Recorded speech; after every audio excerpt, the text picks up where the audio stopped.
we will see. I'm Mike Slater from Politics by Faith. Bill O'Reilly has your message of the day. Next. Homeowners, when is the last time you checked on your home title? If your answer is never, then this is for you. Scammers are stealing titles, and your equity is a target. Criminals forge your signature. Just like that, your home title can be transferred out of your name. That's why I partnered up with Home Title Lock, so you can find out today if you're already a victim. Please use my promo code BILL at HometitleLock.com, and you'll get a free title history report. Plus, you will get a free trial of their $1 million triple lock protection. That's 24/7 monitoring of your title, urgent alerts of any changes, and if fraud does happen, they'll spend up to $1 million to fix it. That's HometitleLock.com, promo code BILL. Hey, it's Vic Porcelli here with our great friend Chris Cooper from Serenity Wealth Management. Hi, Chris. How are you, Vic? I don't want to put anybody else down, but when you go up and visit you at Serenity Wealth, your place looks like home. So a lot of financial advisory offices, they have, the big mahogany desk or the big marble entryways and things like that, the stock market channel on the TV when you walk in the door, right? That doesn't really drive a good conversation. Good financial guidance and advice starts with a good conversation. People are nervous. People are afraid to talk about finances, right? And so you can see a little standoffish. Well, my objective is to try to have a good casual conversation. By having those conversations about life, goals, objectives, it's what makes me understand what our financials are supposed to fund. So if somebody does want to have a good conversation, how do they do that? How do they find you? Our website is the best way to do that because you can get all the information you need, understand where we are, get a little bit more information, all that. SerenityWealthNow.com. Reach out to Chris and Stacy today at SerenityWealthNow.com. Investment advice offered through Fortis Capital Advisors, LLC. Time now for the O'Reilly Update message of the day. On this Thursday in baseball, if you never get a hit, you're taken out of the lineup. But in politics, it's different. There is no daily success failure barometer other than people voting. And victory at election time certainly does not always indicate worthy performance. What good has Senator Chuck Schumer done for the people of New York? The city may soon elect a communist mayor because poor voters cannot afford to live there. The justice system has fallen apart with no bail, highest taxes in the nation. Schumer says and does nothing. How about Senator Mitch McConnell in Kentucky? Backroom Mitch single-handedly killed Kate's Law, which would have slapped onerous prison time on foreign criminals who defy deportation and illegally return to the USA. There are legions of them. Somebody tell the backdoor man. Governor J.B. Pritzker of Illinois is perhaps the worst. On his watch, thousands of Chicagoans have been shot dead in the streets. The vast majority, African American. When asked about President Trump sending troops to protect Chicago people, Pritzker told the press that Trump is trying to impose a Nazi dictatorship on America. Is there a psychiatrist in the House? The reason we have so many bad politicians in America is no accountability by the voters. So it's really our fault. I'm Bill O'Reilly. I approve the message by writing it. You can reach me, Bill at BillO'Reilly.com, Bill at BillO'Reilly.com, name and town if you wish to opine. Now let's go to the mail. Paul on a message board. Let's give J.B. Pritzker credit where it is due. He welcomed federal help, just not the National Guard. FBI and ATF welcome. There is a stigma having military on our streets. Well, not for me. I mean, if I'm living in the south side of Chicago and I'm watching young people shoot each other dead, I'm welcoming the troops that will stop that. So I no stigma to me. I don't know why there would be for anybody. We do not live in a dictatorship, obviously. Trying to protect the people here. Concierge member Kevin, what do the good people of Chicago, why do the good people of Chicago elect these crooked politicians? They are not problem solvers, just hungry power grabbers. Not just Chicago, it's New York, it's LA, it's San Francisco. And I gave you the two reasons: ignorance and entitlements. That's why. Bob Loudy, Tampa, Florida.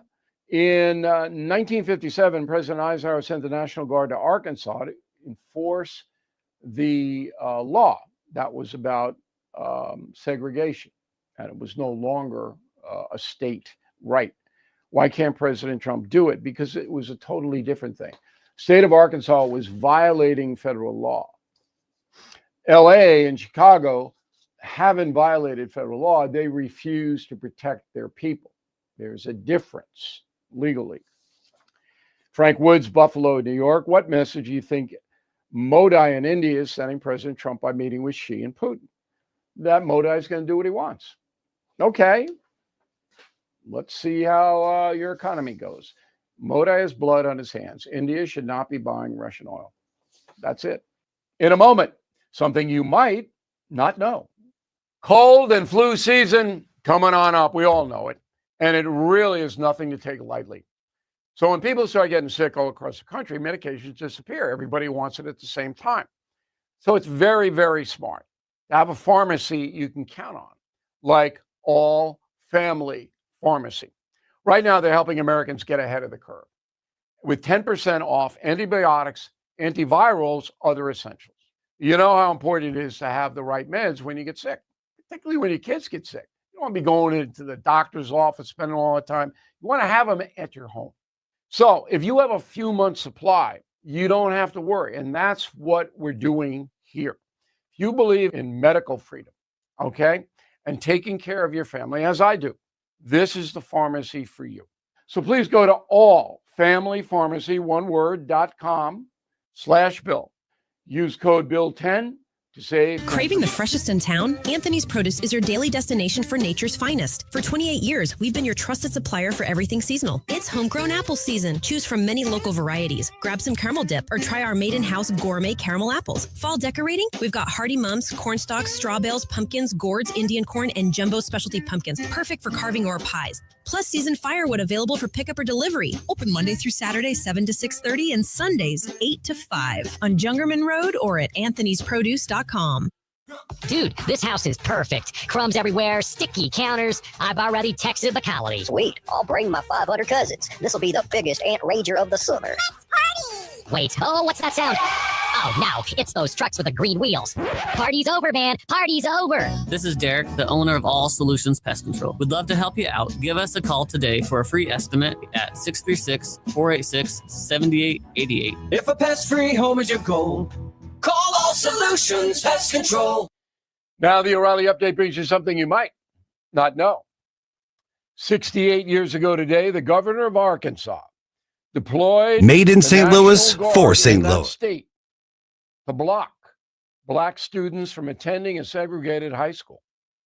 In response, President Eisenhower dispatched the military to enforce integration and overwhelm the Arkansas authorities. Here is the story behind the Little Rock Nine. In 1954, the Supreme Court ruled that separate schools for whites and blacks were unconstitutional. The decision started the slow and often violent dismantling of segregation throughout the South.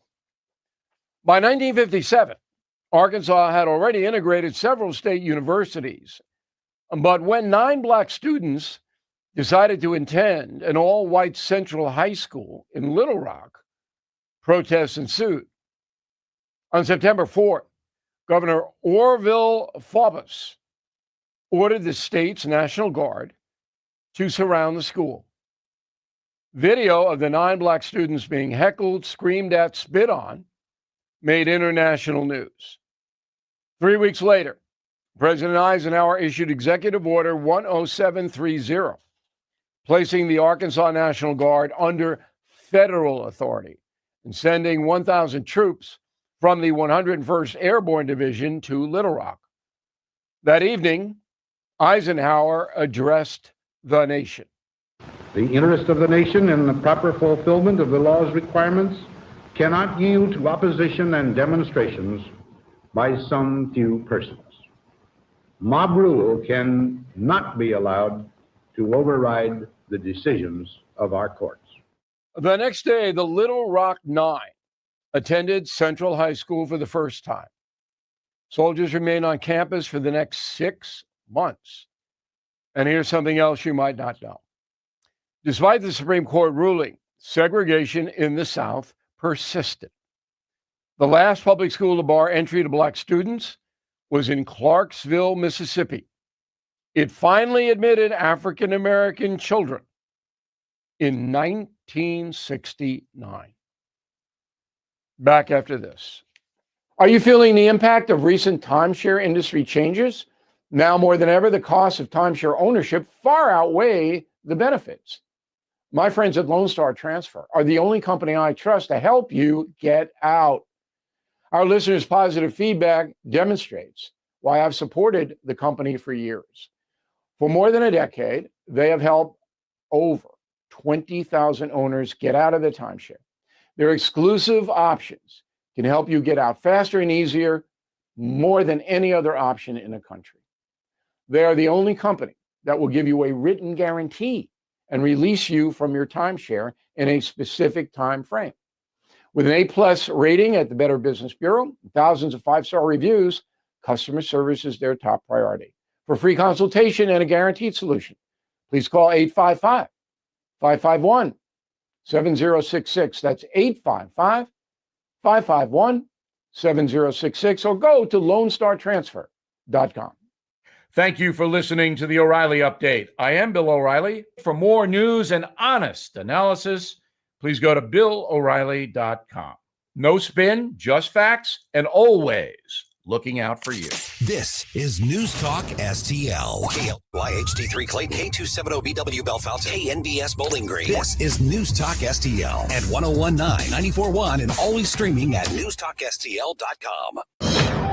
News this hour from Town Hall. I'm Keith Peters in Washington.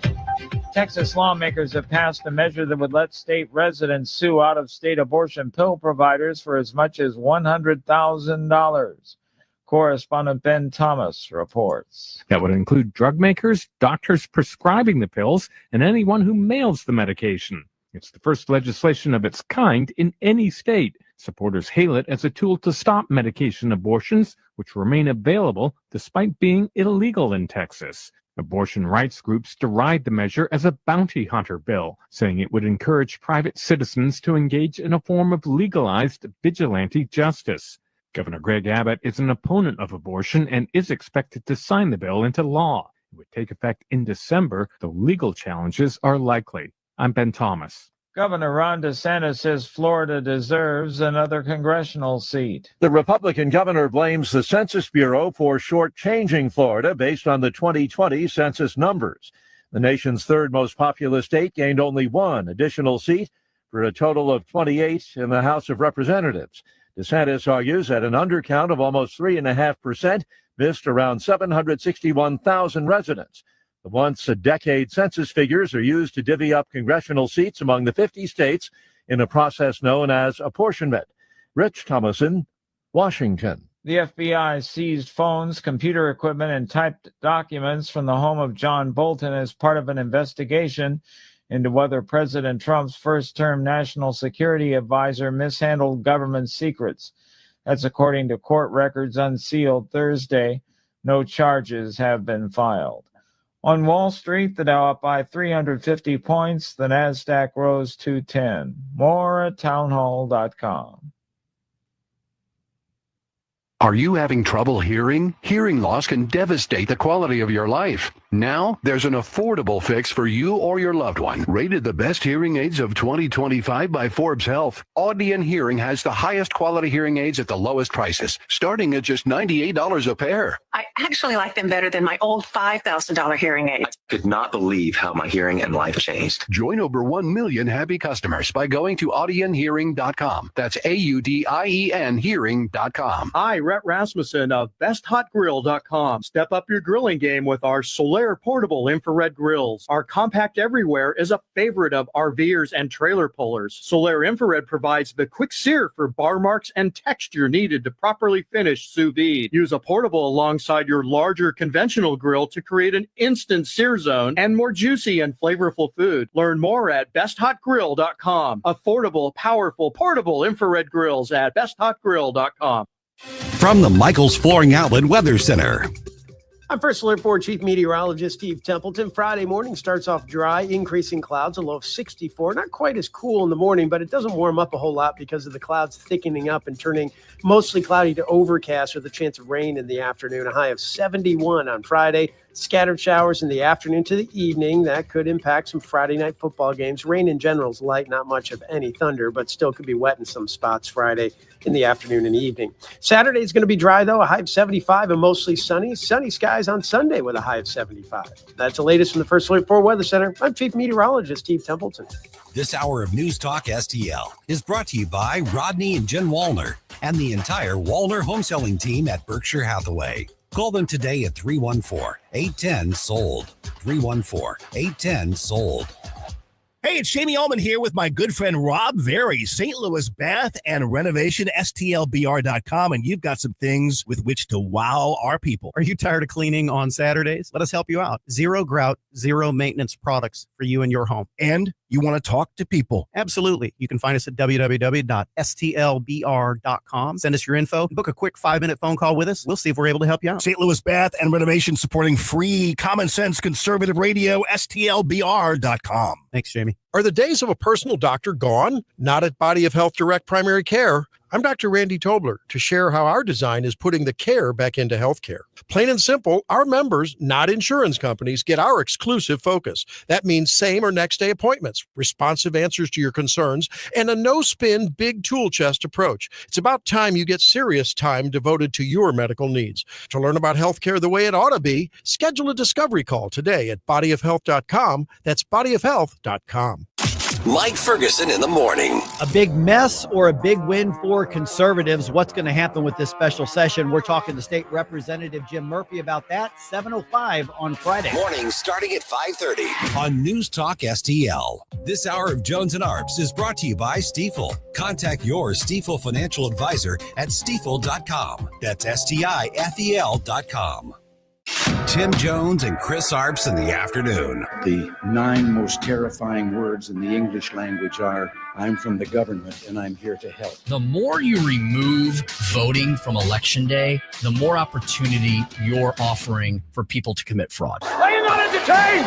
Are you not entertained? I think the Democrats are so short-sighted in this tactic they have now to just cheat at any cost to win elections. You're lying dog-faced pony soldier. You said you were, but now you got to be honest. I'm going to be honest with you. What are we doing wrong here? As a former leader in the House, I think you can put your finger on it. It's called leadership. We don't have it. Tim Jones and Chris Arps.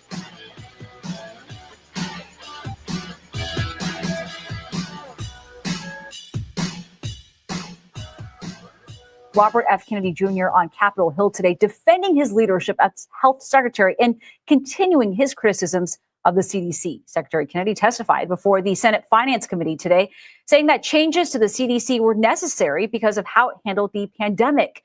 Kennedy faced a barrage of questions over his vaccine policies, as well as the recent firing of CDC Director Susan Maneras. 4:06, and welcome into the Thursday, September 4th edition of the Tim Jones and Chris Arps Show. It is also opening day for the NFL. I know a lot of us conservatives have kind of given up on the NFL, and I did for the first season that they became woke, but they seem to have gotten away from that a little bit, and so I have been following the season. We talked about it yesterday. I'm eagerly awaiting tonight's game between the defending Super Bowl champion Philadelphia Eagles and my beloved Dallas Cowboys. Should be a good game tonight. Hopefully Dallas won't get blown out and won't be embarrassed. Speaking of Dallas, as you know, my partner Tim Jones is in Dallas right now for the State Policy Conference. I think it's the 3rd annual one. You know, technology is great, Joey, but sometimes it doesn't always work, and there's always some hiccups every now and then. So we are trying to get those things worked out Speaker Jones will be joining me later throughout the show. During the show, he'll also have with him State Senator Nick Schroer, who is also down in Dallas at the State Policy Conference meeting. We opened with that clip of RFK Jr. being grilled today. He was before a House hearing on vaccine mandates, just how he is running the HHS and all of that. A lot of rancor, you could say the least, that happened today in those hearings. Bill Cassidy, who is a doctor and is a frequent critic of Senator Kennedy, he grilled not Senator Kennedy, that's his father, grilled the Secretary Kennedy on the CDC vaccine advisor panel and the cancellation of COVID-19 visa or vaccine grants. Of course, Senator Bill Cassidy, he is a senator from Louisiana. He is also a doctor. And when RFK was going through his confirmation hearings, he was a pivotal vote. All of the liberals, when everybody watches politics, was basically looking at Bill Cassidy to see what he was going to do. Was he going to stand up and fight what they say against Kennedy's non-science, or was he going to go with what the president wanted, his guy in there, and that's what he did. He also, another person that is concerned about what RFK's Jr. is Senate Majority Whip John Barrasso. He is also a doctor. He's an orthopedic surgeon. He has said he's grown deeply concerned, quote unquote, over HHS policies under Kennedy's tenure. He went on to say that Americans don't know who to rely on. There are real concerns that safe, proven vaccines like measles, like hepatitis B, could be in jeopardy that could put Americans at risk and reverse decades of progress. We know that the liberals are trying to make hay and trying to make as many political points as they can, and they do see that RFK is an Achilles heel for the president. Some of the things that RFK has pushed for have been controversial. I mean, he has been known for years to be against vaccines, certain vaccines. He has said that there is proof that the vaccinations cause autism. I've got something here in my stack that he said he'll be making a major announcement next month on what he says are the real causes behind autism. He went on to say, we're funding certain interventions now that are clearly, almost certainly causing autism, and we're going to be able to address those in September. You know, a lot of people look at RFK as some type of crackpot, and some of the things that he's doing is to enrich himself because he had a law practice that sued vaccination companies on this. But I always looked at it like this. Look, RFK is part of an elite connected class. His father was the former attorney general. His uncle was the former president of the United States. I mean, some of the things that he says, some people would consider wackadoodle, but I also know that somebody like him is very, very connected and knows things within the government that we don't know. And so I think we should listen to some of the things that he says and study them a little more closely. I think it's unusual that autism seems to have just jumped dramatically in the last 20 or 30 years. It's the same with what's it called? The hyperactivity. What is it, Joey? ADHD, that there's been just a rapid rise. You've got in it, that. whatever it is. ADHD. I've said this many times on the show. I can remember when I was in elementary school in the mid to late 70s, and you'd probably have one, maybe two kids that would have to go down to the nurse and take their hyper pills. But in the last 20, 30 years, it seems to have exploded, where it's an industry. And we do know that medicine is a great thing. It has helped solve a lot of our maladies, but also it's an industry. And it's an industry when you turn on your television, especially on Sunday mornings when older Americans are the ones most likely watching the Sunday programs. And what you'll see over and over and over are medications designed for older people. We have seen constantly commercials for any type of malady you may have. They ask you to, go see your doctor and tell them about this particular drug. So medicine is big, big business. It also helps people, but people are making a profit. And I think it's more than right for folks to question whether autism comes from vaccines or whether some of these vaccines are necessary. The Surgeon General of Florida made huge news yesterday when he announced that the state of Florida will no longer mandate vaccines for school children, and that's for measles, rubella, hepatitis, COVID, you name it. They won't require that. I don't know how I feel about it. As a kid who in the 70s, started kindergarten in 1970, I had to have all of the shots, rubella, measles, in order to go to school. I understand the civil rights aspect of it is, should the state be mandating parents to give their child's vaccines? I can see that aspect of it. I see the public health aspect of it is, should kids come to school unvaccinated and potentially could spread a disease to other kids? Who knows? We've seen a massive rise in diseases that I thought were extinct, and a lot of Americans thought were extinct, that have made a comeback. Some of the experts claim that the reason why those diseases are coming back is because of skepticism with mandates. I think part of the cause is also that we've had a great deal of illegal immigrants. Children have come into our country the last 10, 15 years. They are usually not inoculated against these vicious diseases. And of course, they're going to spread them to those here in America that are kind of suspect of vaccines. And so you can have that spread. I can see both sides of the issue. I do know one thing that I am not in favor of, and I'm glad that our activists have been adamantly against this. And this is what the Surgeon General in Florida was first advocating for, and that's against giving children COVID shots, mandating that. That's absolutely nuts to me. And I've listened to liberals talk about how this is going to be so dangerous because we're not giving COVID shots to babies. And they mentioned that a certain amount of babies have died because of COVID. Look, when we were going through the great pandemic of 20 and 21 and 22, most of the folks that got seriously sick or got this disease were people that already had conditions already that kind of exacerbated the disease, and people that were older and sick. People that were young adults, people that were children did not get this disease, did not get COVID. And that's one of the saddest thing about COVID, because a lot of grandchildren couldn't see their grandparents because they were so fearful that the kids were going to spread it to them when they were not the ones that were getting this disease. So I am 100% in favor of no mandates for giving babies and young children COVID.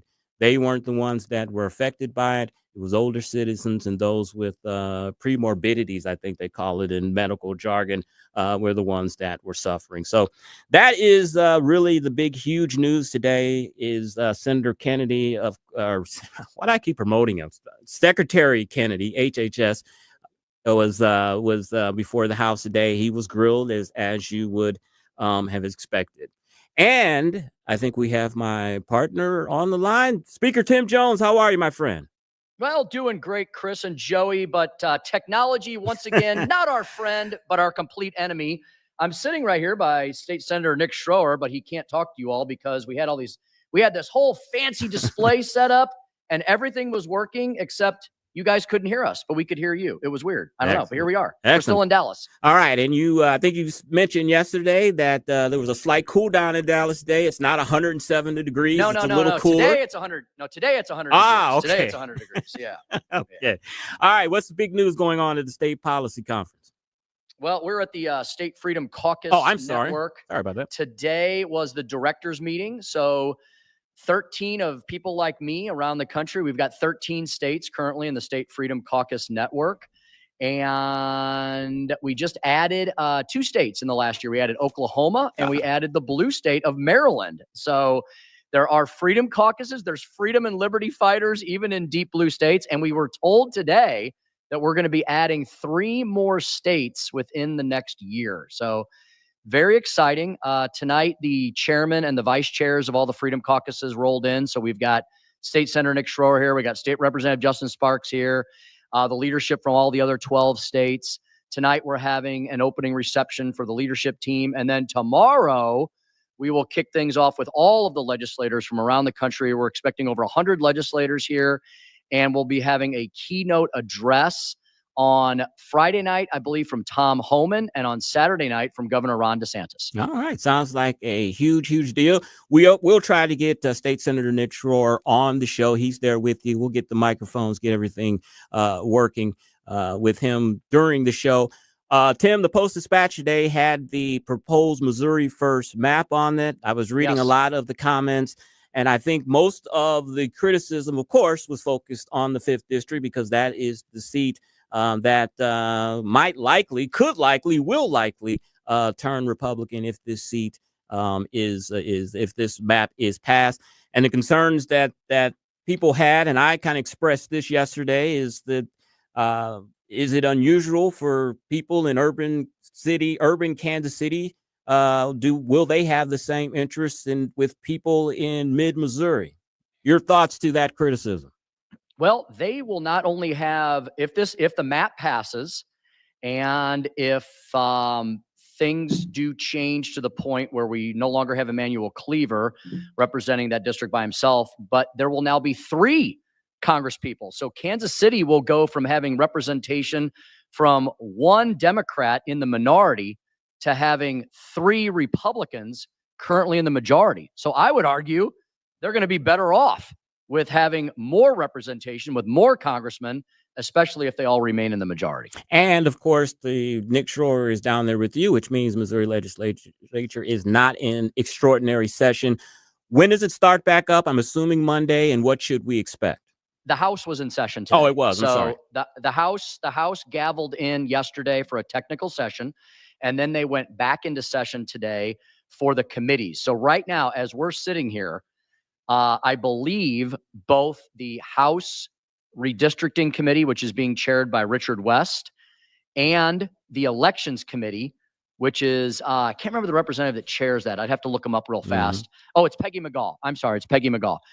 The House Elections Committee, they're both hearing the bills. So the House Redistricting Committee is hearing the MAP bill, and the House Redistricting Committee is hearing the MAP bill, and the House Elections Committee is hearing the IP reform, the initiative petition reform bill. So those hearings are expected to go, Chris, late into the afternoon, maybe late in the evening, maybe late into the night.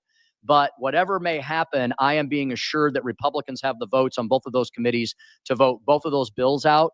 And that means they'll go through the Rules Committee of the House tomorrow.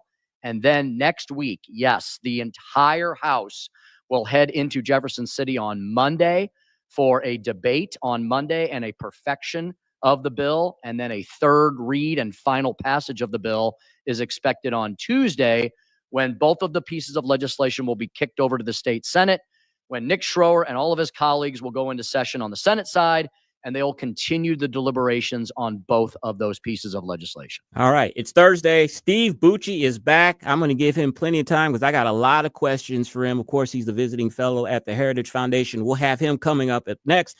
4:45 on Chris's Corner, we will discuss ICE. ICE is getting its own armed enforcement agency within itself. I'll tell you more about that. Speaker Stump Speech 507. We will have one. Okay, and at 5:24, we'll speak with Jesse Kaiser, owner and co-founder of the Kaiser Enterprise. We'll talk about his op-ed in the Missouri Times called Opinion, Americans Need Transparency and Accountability in Hospital Billing. You're listening to the Tim Jones and Chris Arps Show on 101.9 94.1 News Talk STL. It's the Tim Jones and Chris Arps Show.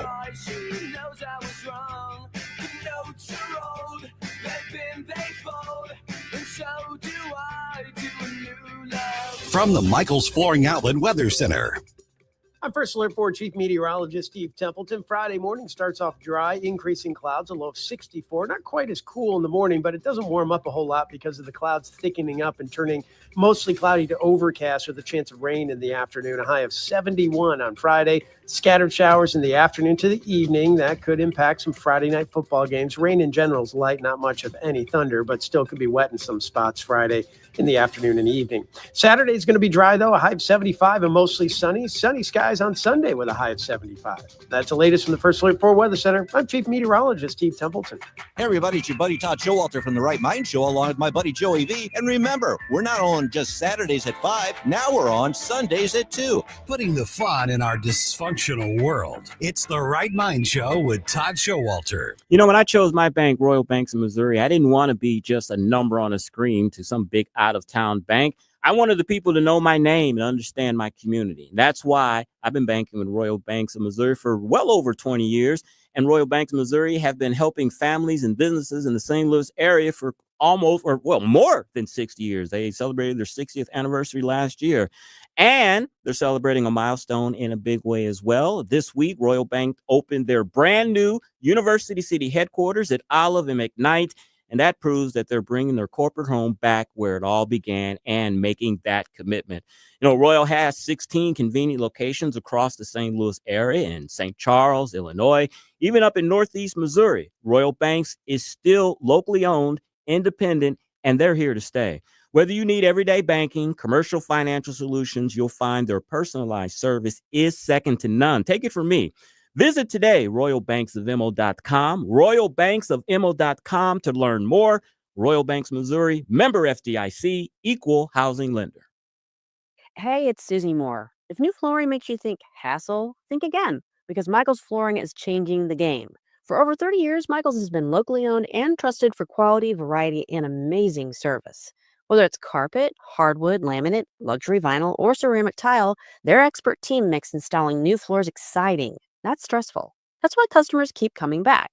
Visit Michael's Flooring at St. Peter's, Starting Prairie, Creve Coeur, or online at igotfloored.com. That's igotfloored.com.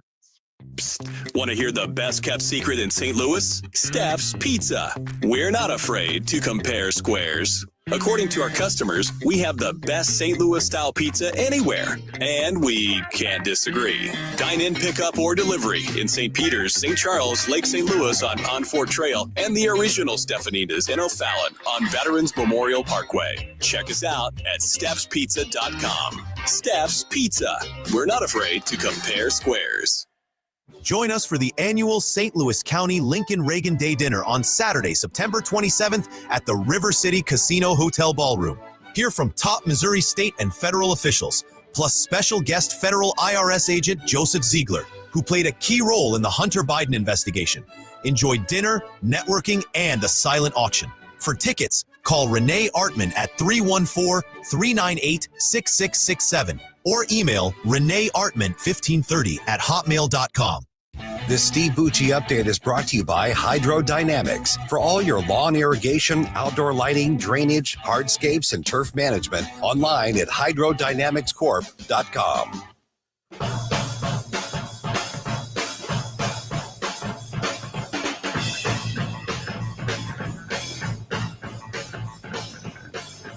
You're listening to Tim Jones and Chris Arps. Tensions are growing between the United States and Venezuela. The latest example, this video that you're looking at, a U.S. military strike on that boat in the Caribbean that President Trump says killed 11 people. The president said that airstrike happened today, killed 11 gang members who he says were transporting drugs toward the U.S. The United States military has sent battleships and Marines toward Venezuela in recent weeks. Venezuelan President Nicolas Maduro has deployed troops, calling the United States moves the greatest threat in 100 years. 426 on the Tim Jones and Chris Arp show. And Tim, when I saw that video and I heard about this, I have to admit, I jumped up and shouted for joy because I was about time. This should have been done a long, long time ago. Yeah, sorry about that, Chris. No, I you're was messing around with. We're having a lot of technological problems. I'm It's really sorry. You're And good, I'm man. trying to do it all by myself. I need Joey here, There like you go. right now. There you go. Well, I tell you what, it's been Whatever you said, I completely agree with it. I got it. Well, you know what? It's been 2 weeks, and my oh my, have I missed this? Steve Bucci, visiting fellow for special ops at the Heritage Foundation. Oh, yes. What were you about to ask me? Do you expect me to talk? I feel like I've just had a crack hit or something. I've been wanting to hear that and talk to this man for a long, long time. Steve, before we get to business, we hear you were out hunting buffalo or bison out west. What's going on with you? No, I don't think you're allowed to hunt them. We did see some running around, and unlike some people with seemingly strange thought processes, you don't go and touch the hairy cows. You leave them alone. They're wild animals. You're not supposed to play with them. I have seen They're pretty impressive. Big animals. I have seen plenty of videos of people that want to go take selfies with them and touch them, and didn't work out too well for them in the end when they did that. All right, Steve, the big news yesterday that the action to President Trump on that vessel that was from Venezuela that was transporting drugs. Look, I've always said that we could solve the drug cartel problem in a heartbeat because we know where they are. We can listen to them. We could blow them out of the sky, blow them out of the water. What's your thoughts on this action by the president? Well, the president's tried to do a lot of stuff with Venezuela. He's tried to work with them, and they just continue to play this, shaking their fist at the giants from up north, but continue to act as a base for the importation of drugs as well as gangbangers from their country. And President Trump finally just said, enough's enough. We don't have to play by the rules with these guys. They're criminals. They're bringing something in that is clearly illegal. We can see them transporting transloading the stuff off the different vessels. So he took action. And, good on them. There's already some people up here complaining, but they have rights.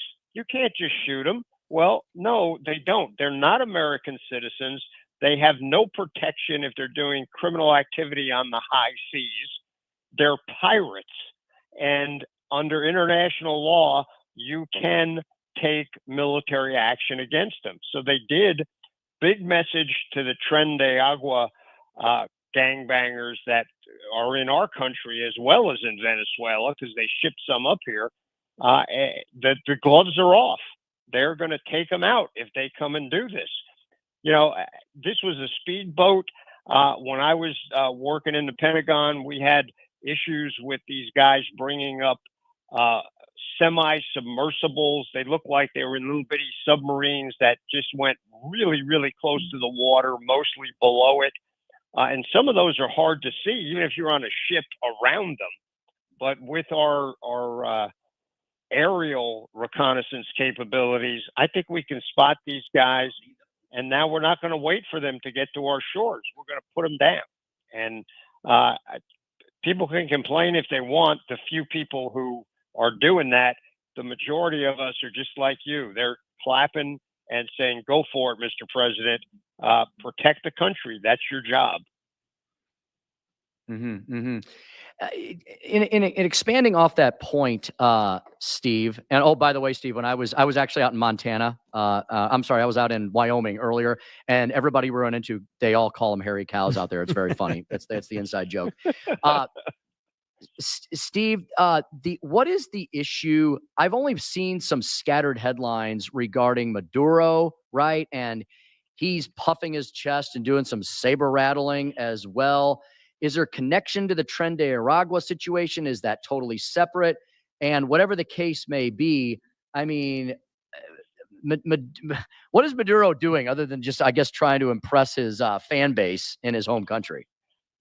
Well, two things. One, the whole machismo thing, he's got to show that he can stand up to the North Americans from a manly standpoint. But this is also an income stream for him. His government is funded by drug money. And so he doesn't want to see these guys shut down. He doesn't want them passing drugs in his country. He's more than happy to send them up to ours, though. So he doesn't like this. He wants this to continue, and President Trump is saying no. So he immediately turns it into an issue. Oh, they're trying to get rid of me. This is all just, anti-Venezuelan propaganda and actions, and we have to protect ourselves against it. Look, if they want to keep this knucklehead in office down there, that's their business. We know he's a dictator. We know he abuses his own people, and he's using that platform to threaten and harm Americans and American national interests. So we're not going to put up with it. So if he tries to respond by protecting those drug shipments, then some of his people, the actual military of Venezuela, could get involved in this. But I don't think that's going to stop President Trump. They come out in international waters to try and protect these guys. It's going to sink those vessels too. Yesterday, Steve, the president of Poland, Karol Nawrocki, was in town and visiting with the president in the Oval Office. I didn't really realize this, that we have 10,000 or 8,000 troops in Poland. Is the reason for that to act as a buffer against Putin? And should we add more? Well, they were sent there, back when Poland became a full member of NATO. We keep them there. It's on a rotational basis. It's not a permanent station, but the numbers stay about the same. And they train with the Poles, work with them. They've got a great military. They are full up, in agreement with the United States in protecting Europe from the Russians. They remember that, last time they had a lot of Russians in the country and nobody liked it, and they don't want them back again. So they're thrilled that we're willing to send some of our folks over there to work with them to make them more capable of defending themselves, but also to send a message to Putin that this is a no-go zone. Should we bring more over there? That's kind of one of the things that the administration is looking at. It's a deterrent from Putin coming up with plans to go after this NATO country. And we're letting the world know we take that NATO commitment seriously, and we're going to back it up. And Putin needs to stop the nonsense and back off.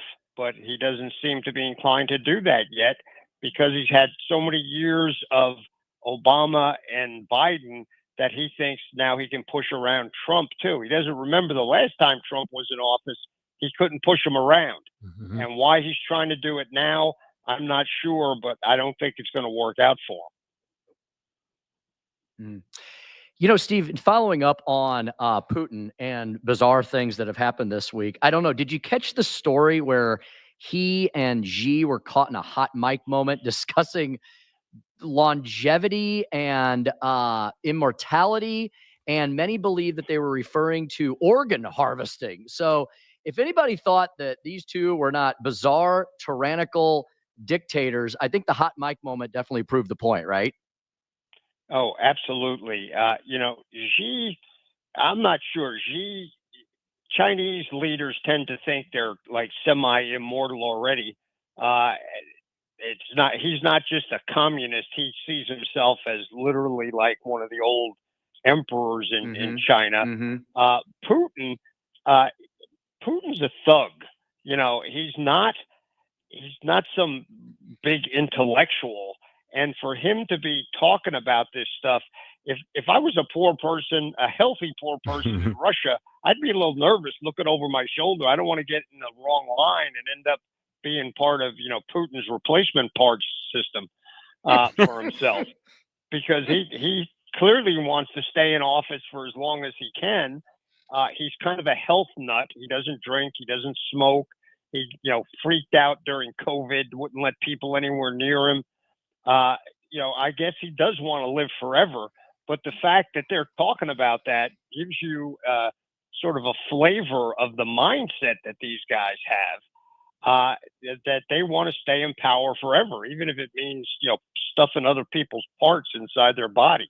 And I had that in my stack. Putin said biotechnology is continuously developing. Human organs can be continuously transplanted. The longer you live, the younger you become, and even achieve immortality. And then G said, some predict that in this century, humans may live up to 150 years old. So that's the talk between them. Steve, I want to ask you this as an old Army guy, and I mean old in the most affectionate way.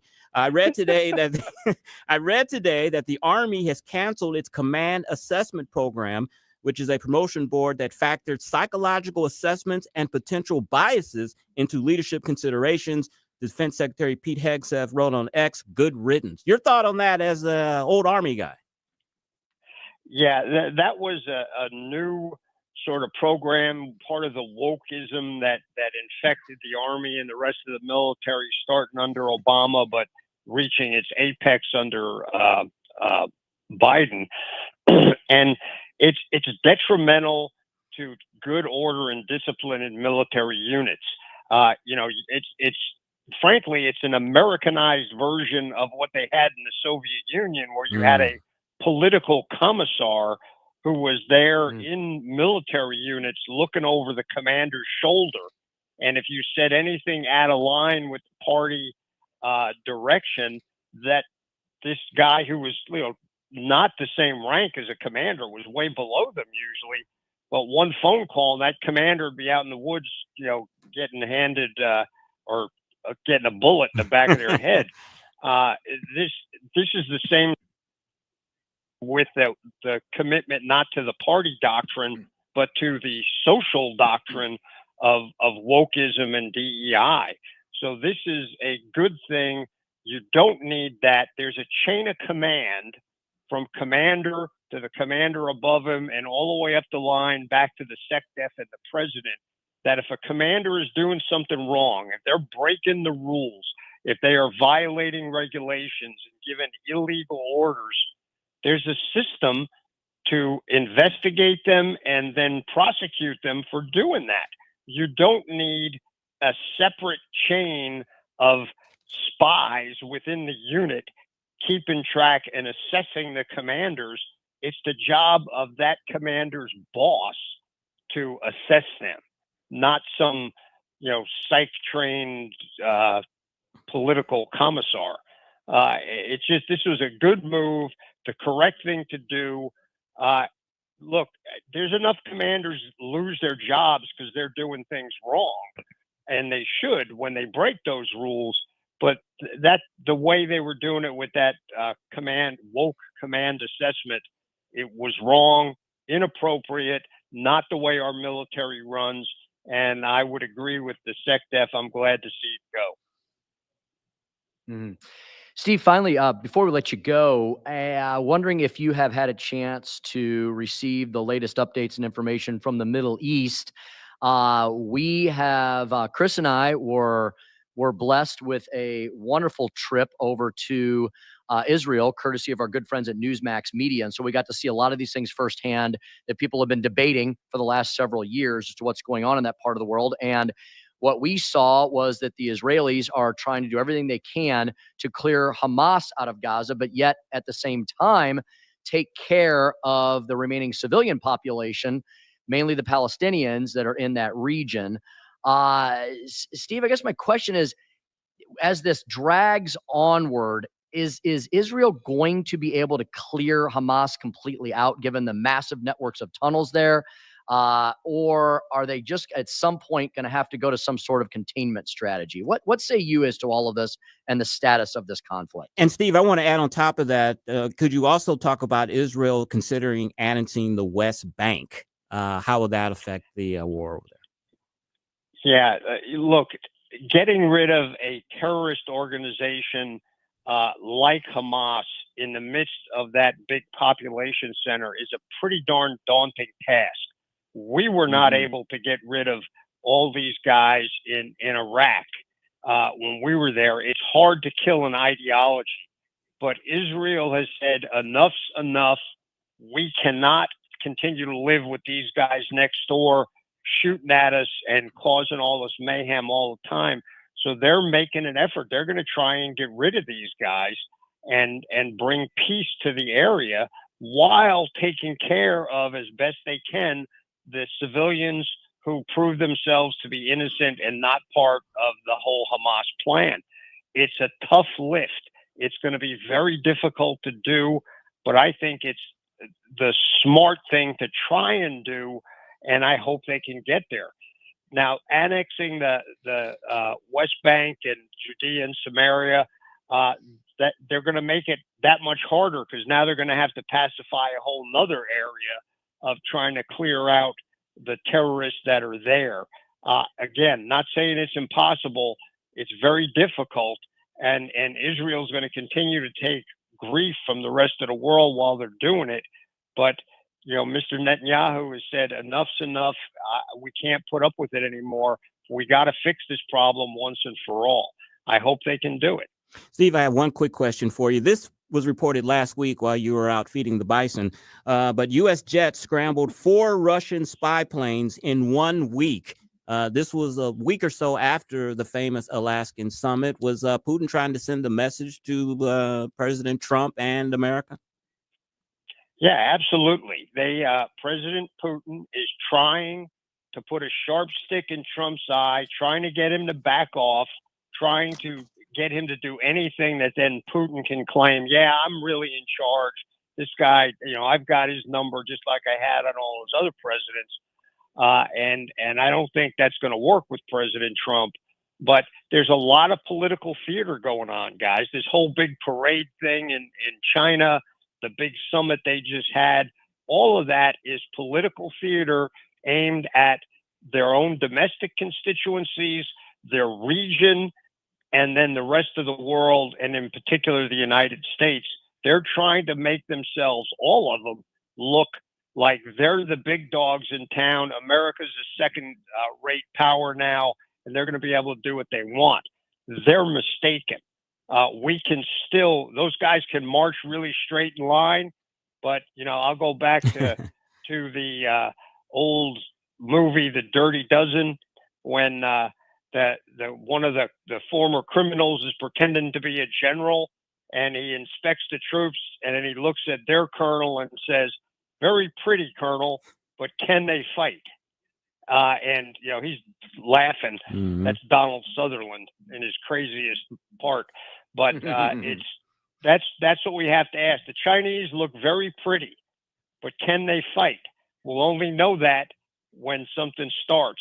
I'm still putting my money on the United States of America. And I still believe Donald Sutherland's most famous, prolific role was playing the psychiatrist in the Halloween movies. And will be ever known. He'll be forever known for that in my mind. That's Steve Bucci, visiting fellow at the Heritage Foundation. He's at heritage.org and on X, S. Bucci. Steve, we missed you tremendously. Can't wait to speak to you next week, my friend. Sounds good, guys. I'll talk to you then. All right. Chris's Corner coming up, and Justice Department has issued some more subpoenas regarding the Lisa Cook situation. We'll dive into that. And ICE is getting its own enforcement agency. Listening to the Tim Jones and Chris Arps show on 1019 94.1 News Talk STL.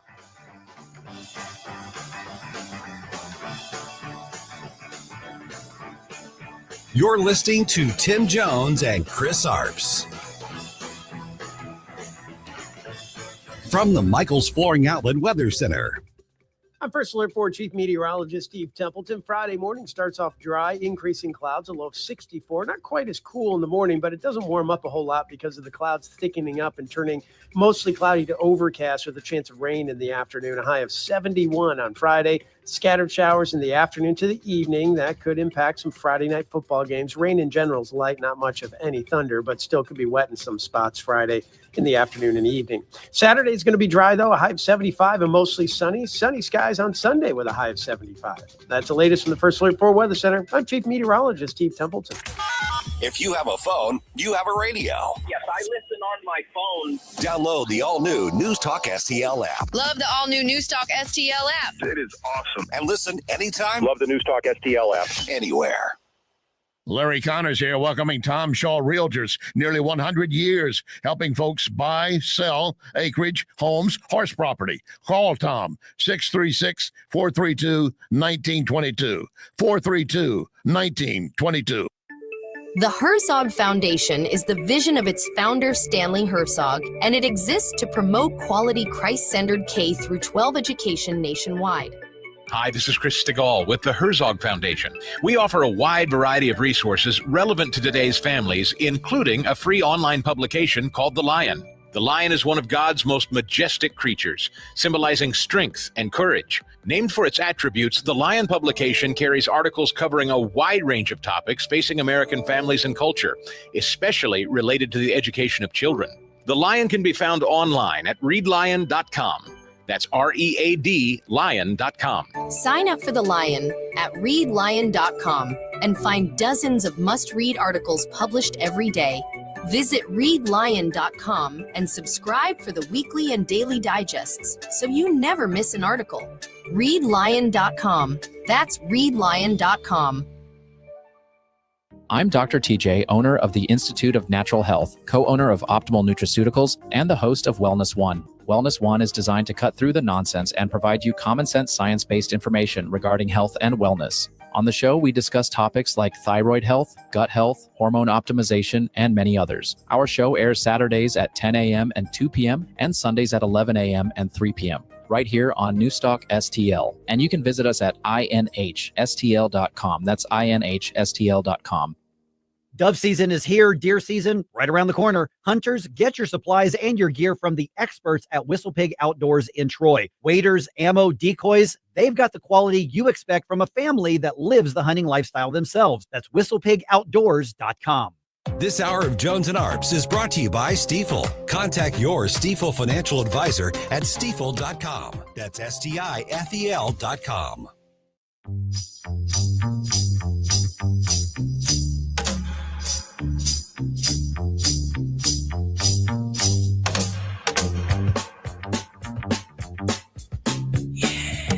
It's the Tim Jones and Chris Arps Show.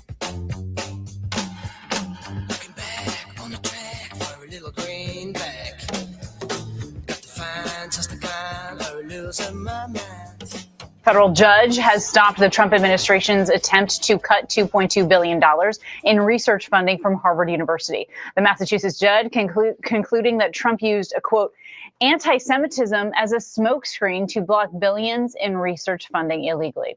The ruling comes amid the president's battle against America's Ivy League universities, leveraging federal funding to force changes to colleges around the country. That judge, who was appointed by President Obama, went on to write, now it's the job of the courts to safeguard academic freedom and freedom of speech as required by the Constitution. 449 on the Tim Jones and Chris Arps Show. And we know since President Trump has been in office, he has had a war on the Ivy League schools, which he should. They're out of control.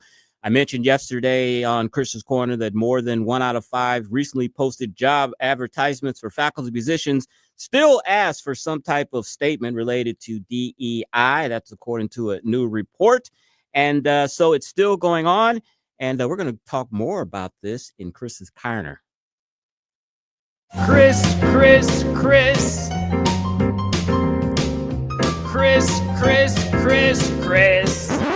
And if you don't know, now you know. And now, Chris's Corner. President Trump has another skull, another notch on his belt. Northwestern President Michael Schill, he announced his resignation amid the battle with the president. In April, the administration froze $790 million in federal funding, citing civil rights investigations into Northwestern's handling of protests and mistreatment of Jewish students. And this was the president's statement as he resigned. He said, quote, as I reflect on the progress we have made and what lies ahead, I believe now is the right time for new leadership to guide Northwestern into its next chapter. And therefore, I have decided in consultation with the leadership of the Board of Trustees that I will step down as president. And I and many, many conservatives say good riddance. And we know that the pressure that President Trump put on these Ivy League institutions to reform themselves was probably the reason why Northwestern's president announced his resignation today. We've talked about Lisa Cook. It was revealed the other day that she may have committed mortgage fraud on a third property. There has yet to be any subpoenas issued until today. The Justice Department issued subpoenas as part of a criminal investigation into claims that Federal Reserve Governor Lisa Cook submitted fraudulent information on mortgage applications. Stay tuned. This is about to get interesting.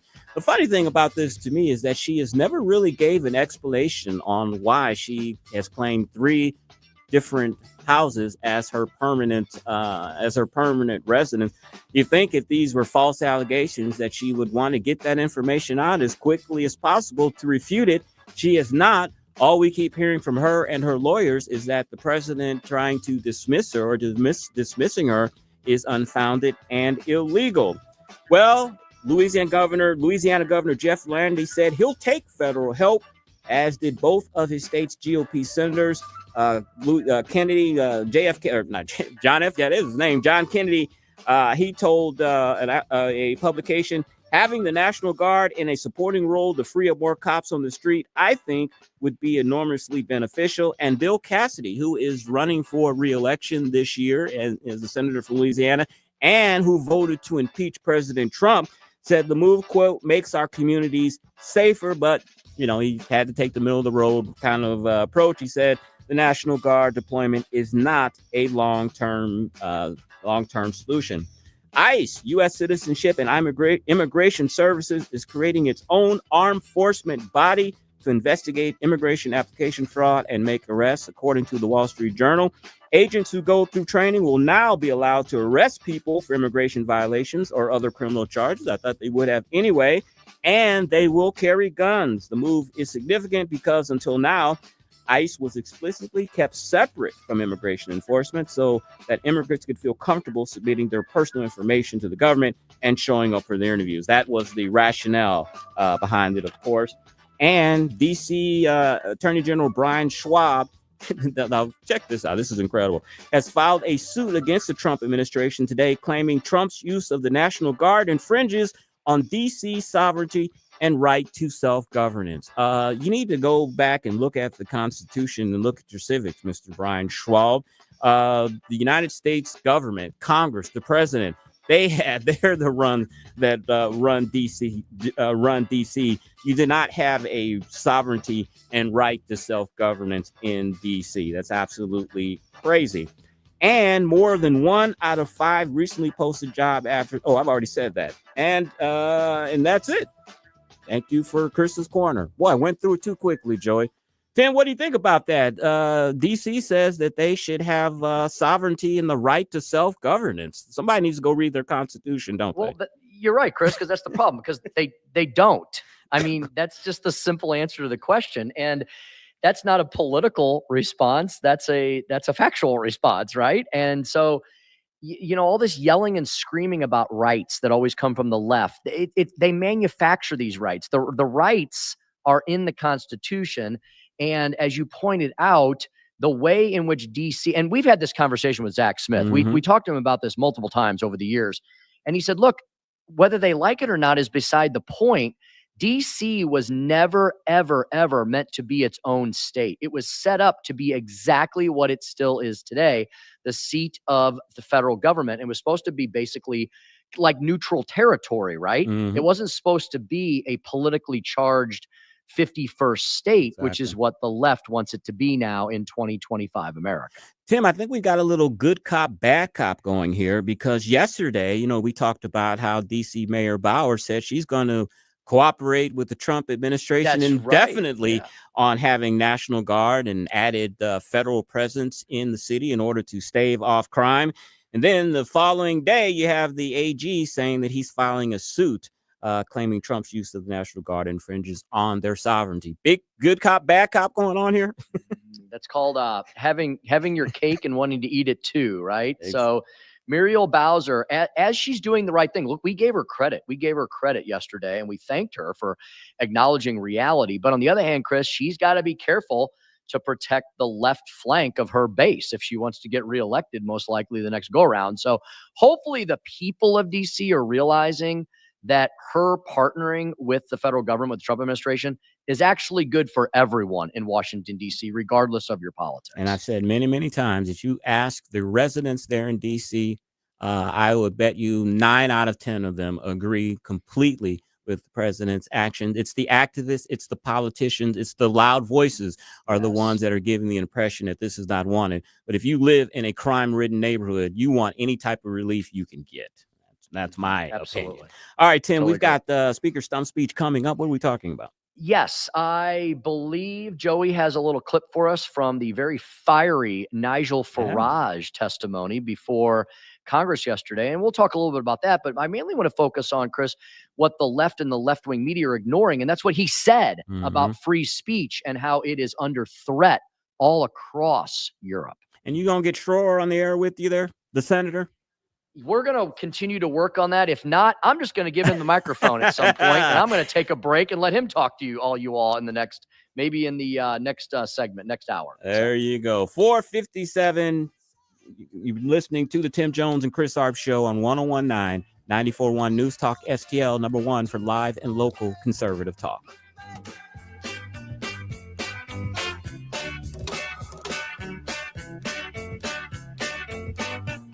Tony Colombo here for my dentist, Dr. Matt Boscia at New Creation Dental Care, the one-stop shop for all your family's dental needs. And Dr. Boscia is always expanding his services, now including the incredible all-on-4 full arch implant procedure, full mouth restoration that can give you back your smile in as little as 1 day. No more suffering with damaged or missing teeth or poor-fitting dentures. You can see some amazing smile makeovers, learn more about the all-on-4 procedure, and see everything Dr. Boscia can do right now at newcreationdentalcare.com. Ready for instant curb appeal that comes with a 25-year transferable warranty? Call Rhino Shield today. We do brick, block, stucco, asbestos, aluminum, steel, cedar, and more.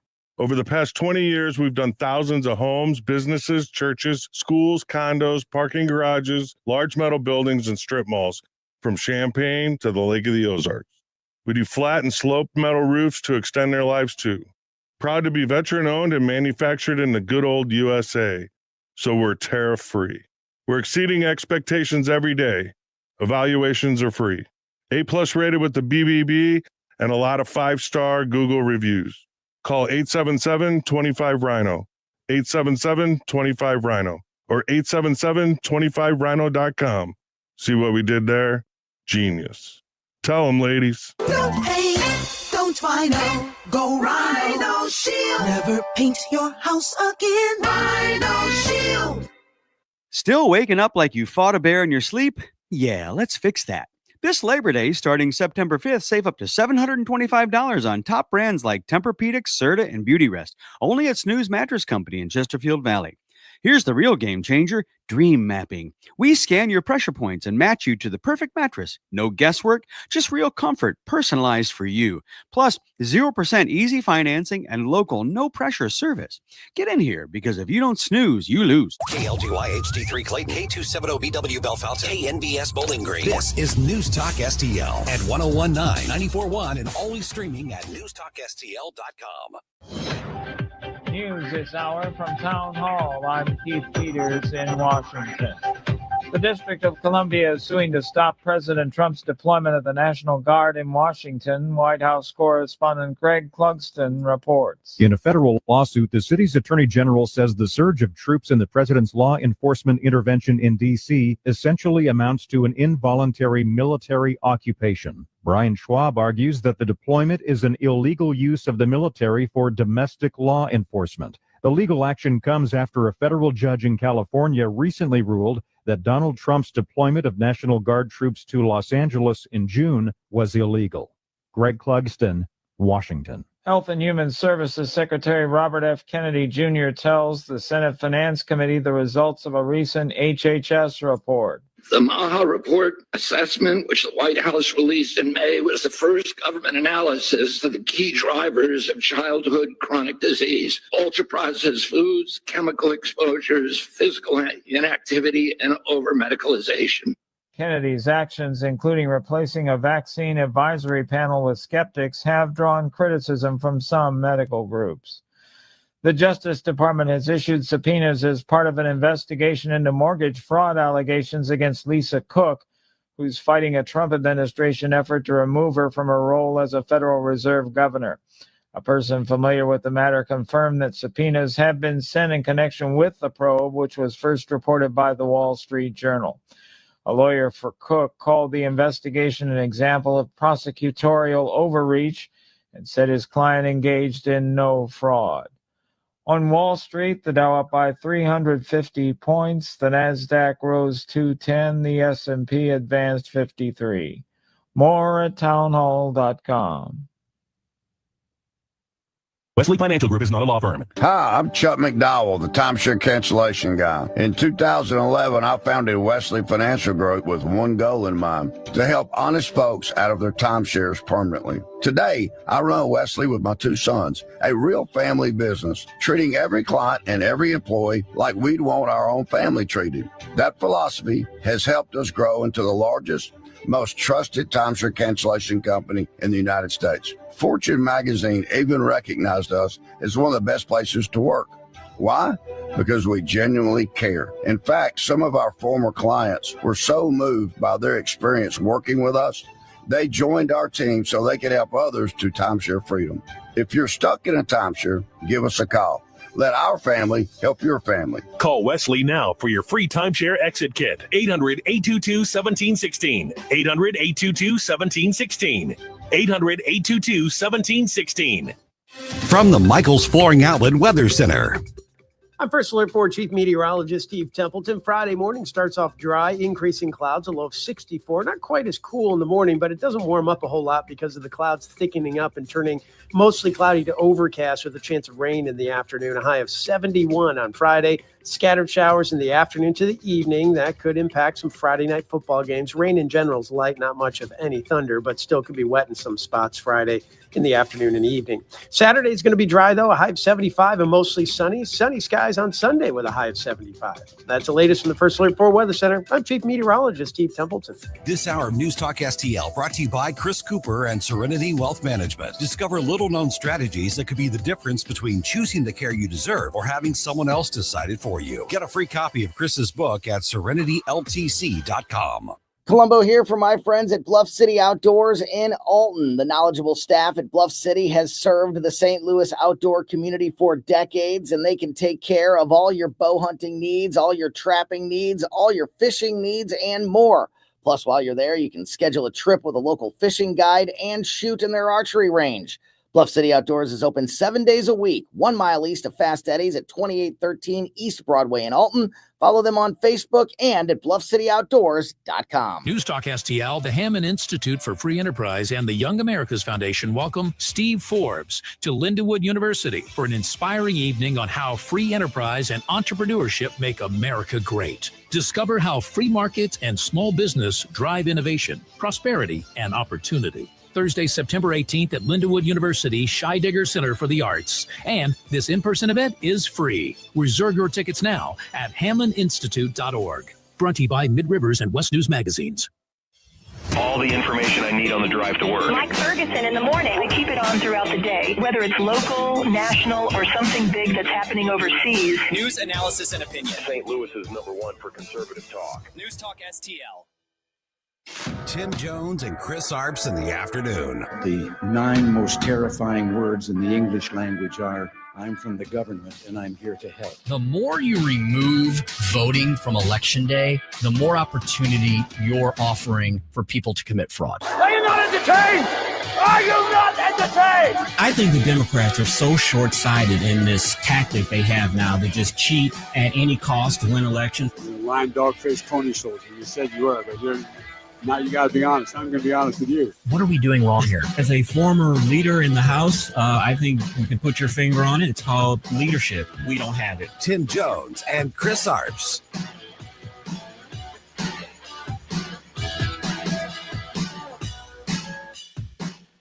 And you're carrying water for Elon Musk today, aren't you?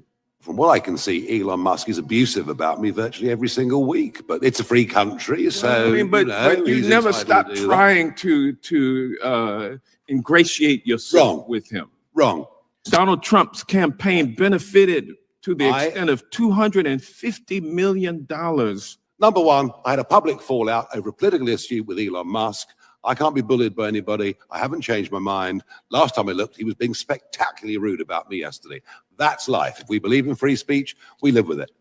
What I have made very clear. Fixated on. What I have made. Sorry, no, this is my turn, I think. Yeah, you got another Thank you, 15 Mr. seconds. Chairman. What I've made perfectly clear in this paper is the situation we've got with successive pieces of legislation, including now the Online Safety Act, is a danger to trade between our countries. And allies and friends and trading partners have honest conversations with each other.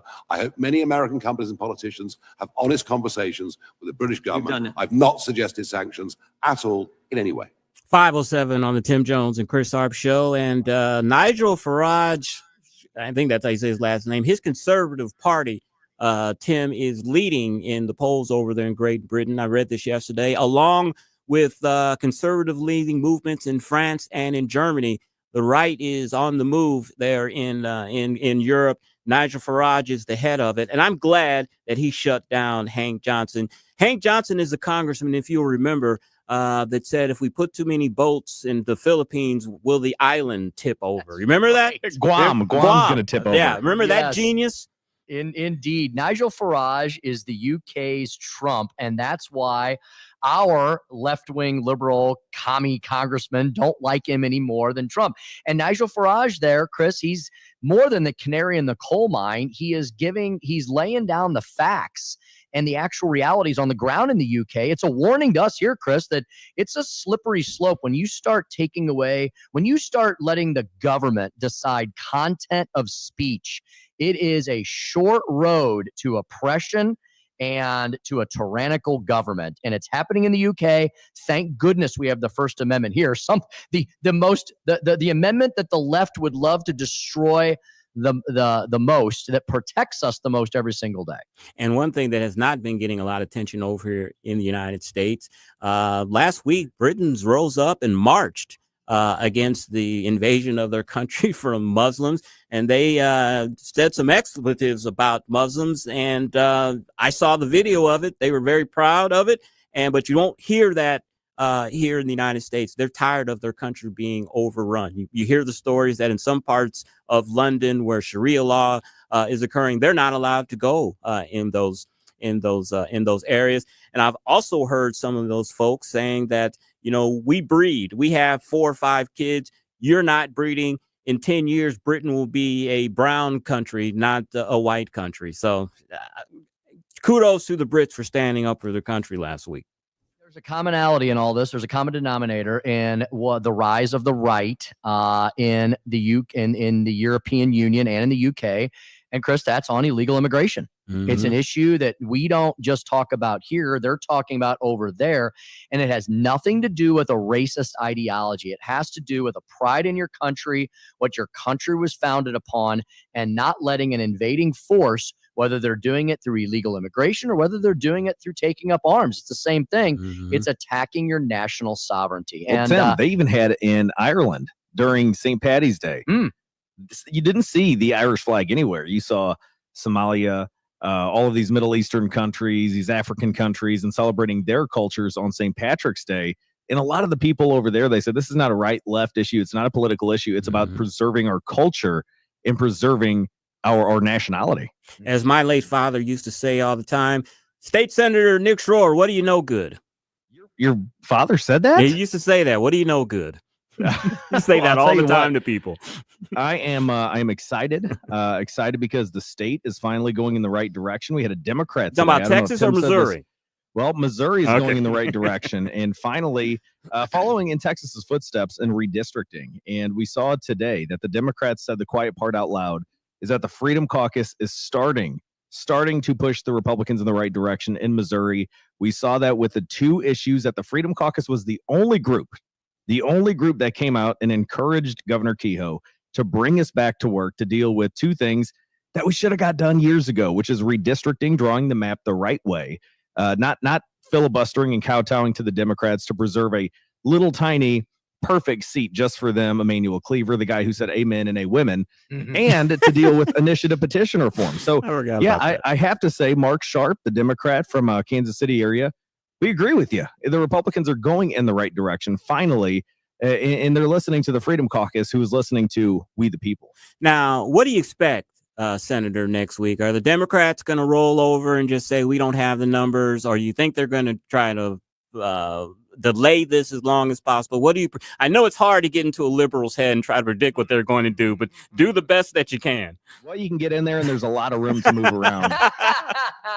Amen. And I'll tell you, we looked at our crystal ball today before we got on the plane ride to get down here for the Freedom Caucus Summit. And what my crystal ball tells me is that the Democrats will kick and scream. They're going to kick and scream to go into the special session. They're going to kick and scream to go into the veto session. They're going to kick and scream when it comes to introduction of special guests, when it comes to reading the journal, when it comes to introducing bills. They are going to filibuster, and it's probably going to result, and I'm just thinking, it's probably going to result in about 5 movements of the previous question, because the Democrats will do exactly what they do in Missouri, what they do in Texas. Look, the difference is in Texas, they didn't have a super majority Republican Party, so they had to have the Democrats, or at least some of them, for a quorum. The Democrats in Missouri know when they tucked and ran to Illinois, just like the Democrats in Texas did, they probably looked at the numbers and saw, oh man, we better get back home because the Republicans can just proceed without us. So the Democrats won't come to the table negotiating. They're not going to come to the table with any good ideas other than kicking and screaming and crying. And finally, in my entirety in the Missouri legislature, the Republicans are finally growing a spine. And I think we're going to see that next week, us standing up saying, okay, you don't want to talk. You don't want to actually bring any ideas to the table. We're going to shut you down, and we're going to take a vote on this. Okay, you guys are Missouri legislature insiders. We woke up yesterday morning on the post-disgrace website that the governor had withdrawn his 5 police commission board members, and that he is going to renominate them later. For those that aren't on the inside, what's going on here? Yeah, and I'll let Nick get into the specifics of this, because he actually helped write the bill and get it through the Senate over a Democratic filibuster. Didn't even have to PQ the Democrats on this one, and he actually ended up with bipartisan support. But my understanding, Senator Schroer, is that this was a procedural move only by the governor because of the special session, and that he's basically going to reappoint the exact same people. But you can probably explain it a little more deeply. Yeah, so these interim appointments, they have to be approved either whenever we come back into session for veto session, or a special or an extraordinary session. The special session is when we call ourselves back in. The extraordinary session is when the governor calls us back in.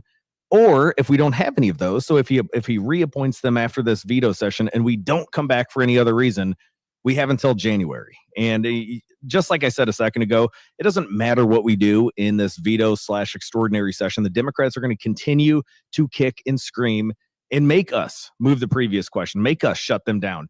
And that would have gone with these appointments as well. So I think he's pulling this back. So the focus is not going to be on these individuals, or rather all of these emotional issues rather than the individuals. We're going to move it. He's going to reappoint them. They're all incredible people who are doing really good things. And then we will actually have that discussion come January when we come back into regular session. So it's a procedural thing. Other than that, there's really nothing to it. The Democrats, if they would sit down and say, yeah, we could have a debate on these individuals, then the governor would have kept them there. But all of the insiders know the Democrats are saying you're going to have to shut us down to get us to sit down. And the former St. Louis mayor and the current St. Louis mayor were trying to make hay out of this. They were trying to make the governor look like he was wishy-washy and withdrawing these people. What's the big deal? But I'm glad you cleared that up, that this was a procedural thing.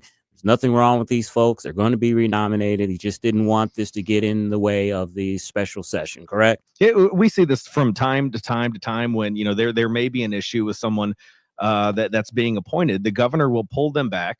And former governors have done this too, and reappoint them down the line if they can, find some sort of consensus. Because if they're denied and that is held up, and it can prevent them from being appointed to anything by the governor again. So it's a smart move on the governor's behalf.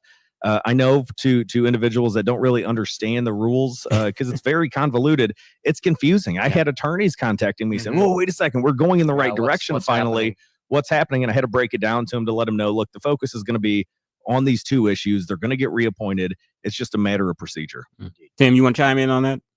No, I completely agree with Nick Schroer. This is nothing for anyone to get exacerbated about. I think that the left is trying to attack Governor Kehoe and the Republican legislature anytime they have the most tiny of excuse to do so.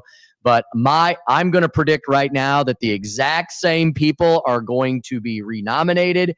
And unless something really bizarrely wrong is found out about them, the Senate is going to happily confirm Governor Kehoe's picks when they go back into session in January. I'm going to nominate Chris Arps. There you go. No, thank you. Hey, before we get to Speaker Stump Speech, you guys figured out where you're going to watch the game tonight?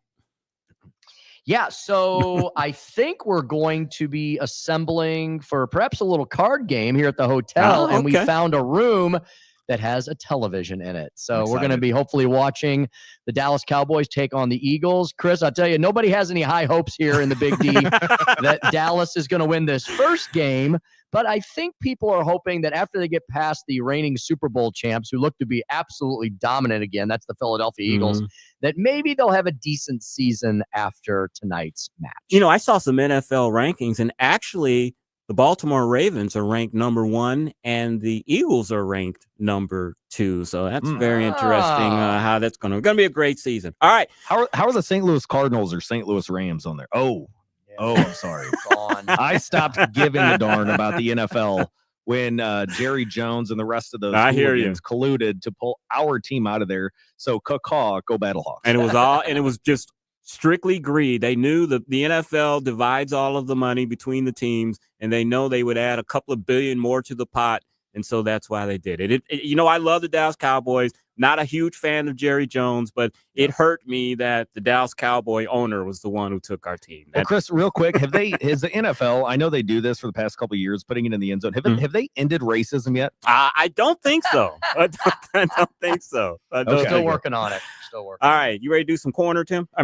Speaker Stump Speech? I am. Speaker Stump Speech. Right. Get on the corner, Get Tim. on the corner. Right. Get out of the corner and onto the stump. The Speaker Stump Speech today will focus on the fact that the United States of America needs to pay very close attention to Europe and the UK's failure on free speech. Listen to me, listen to me. I'm very consistent. I'm a very stable genius. It's time for the Speaker's Stump Speech, sponsored by Hanson's Tree Service at hansonstree.com. Yes, indeedy. No reason for the United States of America to copycat Europe and the UK's failure on free speech. We played you that clip of Nigel Farage, who basically was Trump before Trump. Nigel Farage has been on the world stage in the UK for many, many years, and now he's back again. He's got the UK party at its most popular level ever, as Chris pointed out, definitely rising in all the recent polls, and perhaps they will be the ones that will assemble a coalition government if they don't win things outright whenever they call the next set of elections. The key points from Nigel Farage's testimony before our U.S. Congress yesterday, courtesy of the Deseret News, is this: 3 items. The House Judiciary Committee convened yesterday to discuss Europe's threat to American speech and innovation. So what are they talking about? How can Europe affect American free speech? Well, I'll get to that. After EU Commissioner Thierry Breton claimed that Elon Musk's live stream with Donald Trump violated the Digital Services Act. Number 2, Nigel Farage warned Americans about UK's so-called Online Safety Act. You know, when the left-wing liberals create these acts, they often do the opposite of what they're meant to do, or they don't talk about the nefarious underbelly of what they do as well. Citing cases of individuals, check this out, folks. Individuals in the UK have been imprisoned and arrested for tweets and expressing concern that such regulations could affect U.S. trade. Now, here's how that can happen. Europeans, this is the third point.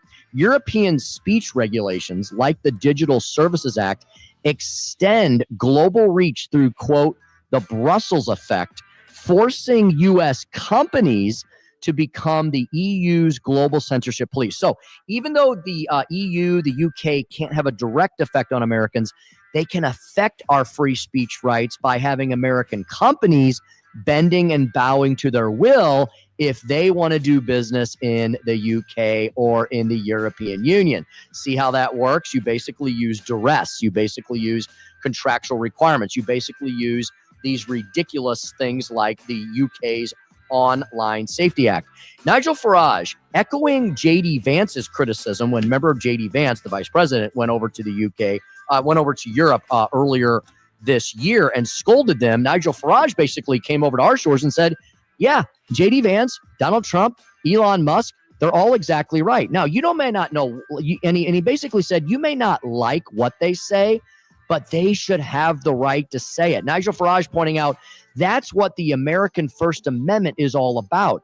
It's allowing all of us as Americans to express things that in other governments we might be immediately jailed for, hauled away, never to be seen from again. Try saying some of these things in North Korea or in Putin's Russia or in Xi's communist China.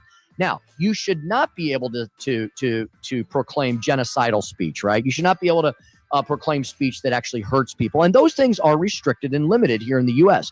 But when it just comes to a passionate, zealous debate on ideas, that's what makes the U.S. great and will continue to make us great again every single year. We should take a note.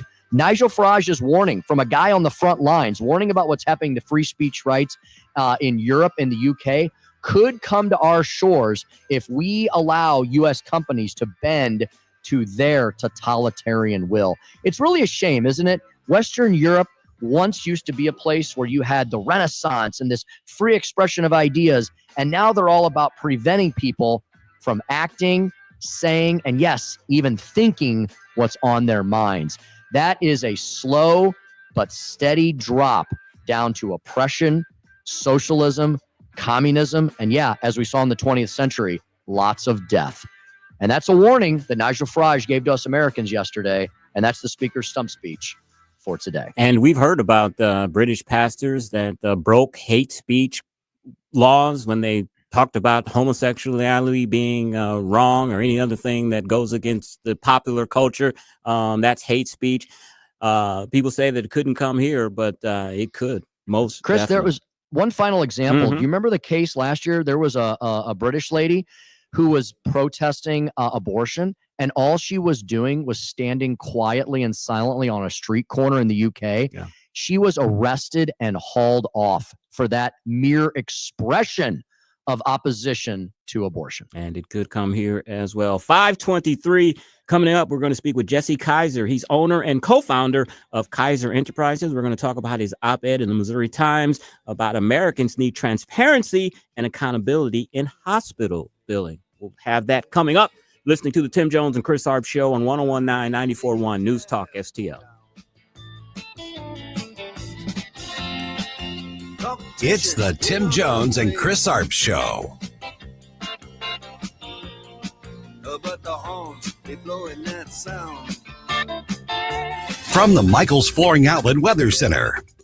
I'm First Alert 4 Chief Meteorologist Steve Templeton. Friday morning starts off dry, increasing clouds, a low of 64. Not quite as cool in the morning, but it doesn't warm up a whole lot because of the clouds thickening up and turning mostly cloudy to overcast with a chance of rain in the afternoon. A high of 71 on Friday. Scattered showers in the afternoon to the evening. That could impact some Friday night football games. Rain in general is light, not much of any thunder, but still could be wet in some spots Friday in the afternoon and evening. Saturday is going to be dry, though, a high of 75 and mostly sunny. Sunny skies on Sunday with a high of 75. That's the latest from the First Alert 4 Weather Center. I'm Chief Meteorologist Steve Templeton. Conservative talk for St. Louis. It's your patriotic right and duty. The government needs to step up and do its job. This is News Talk STL. It's well-balanced conversation. News, analysis, opinion. Hey, you know who saw the non-stuffy lawyers at the Civia Law Center today? Chris Arps' father-in-law. Yeah, indeedy. Hey, we use Civia Law, and you all should too. I know several members of News Talk STL Nation, some of our other advertisers as well have used Civia Law, and they're all extremely happy with the awesome services they've been provided in the areas of estate planning, elder law, and so much more. Todd Civia and the gang at Civia Law are the experts I highly recommend when it comes to those areas of the law, of the legal practices, estate planning and elder law. We're talking wills, we're talking trusts, we're talking powers of attorney and more. You can call them today at 833-995-WILL. That's 833-995-WILL. Set up an appointment today. There's 7 convenient locations for the Civia Law Centers all around Metro St. Louis. The first 10 callers this week that mention News Talk STL, the Tim Jones and Chris Arps show sent you, you get a complimentary $300 strategy session. How awesome is that? got to mention the station, mention the show as well. They'll know exactly where you came from. 2-week turnaround of completed documents from the initial sit-down appointment. What attorney promises that? Well, the attorneys at Civia Law do. 833-995-WILL. Or if you want to check out a lot of great information, a lot of great resources, simply go to civialaw.com. That's civialaw.com. Hey, it's Vic Porcelli, and my favorite sandwich from Capriati's is the Wagyu beef French dip. So good. It's the au jus that makes it. And the Wagyu beef is pretty good, too. I love Capriati's, and you will, too. On Manchester at McKnight in Rock Hill. Tony Colombo here for All Solutions Pest Control, the team Christine and I trust to protect our home. We've used multiple services at multiple homes over the years, and I can tell you from all that experience, All Solutions is second to none. If you have a pest problem of any kind, or more importantly, just want to prevent a problem, All Solutions is the team to call. Learn more and take advantage of their incredible $67 introductory offer right now at allsolutionspestcontrol.com. If a pest-free home is your goal, call All Solutions Pest Control. Join Aaron Tarlow every Sunday night at 9 on News Talk STL for Shall Not Be Infringed, your voice for Second Amendment rights and firearms education. Brought to you by DG Firearms, Kevin's Guns, Osage County Guns, and Full Circle Reloading and Firearms. Concerned about the condition of your windows driving up your energy bills? I was too. It's only called STL Windows and Doors. Their Provia windows combine old world craftsmanship the professional way, the Provia way, with over 65 years of combined experience, locally owned, offering competitive pricing and personalized service that the big box companies can't match. Call today for your free in-home estimate and start saving tomorrow. 314-277-5952 or stlwindowsanddoors.com.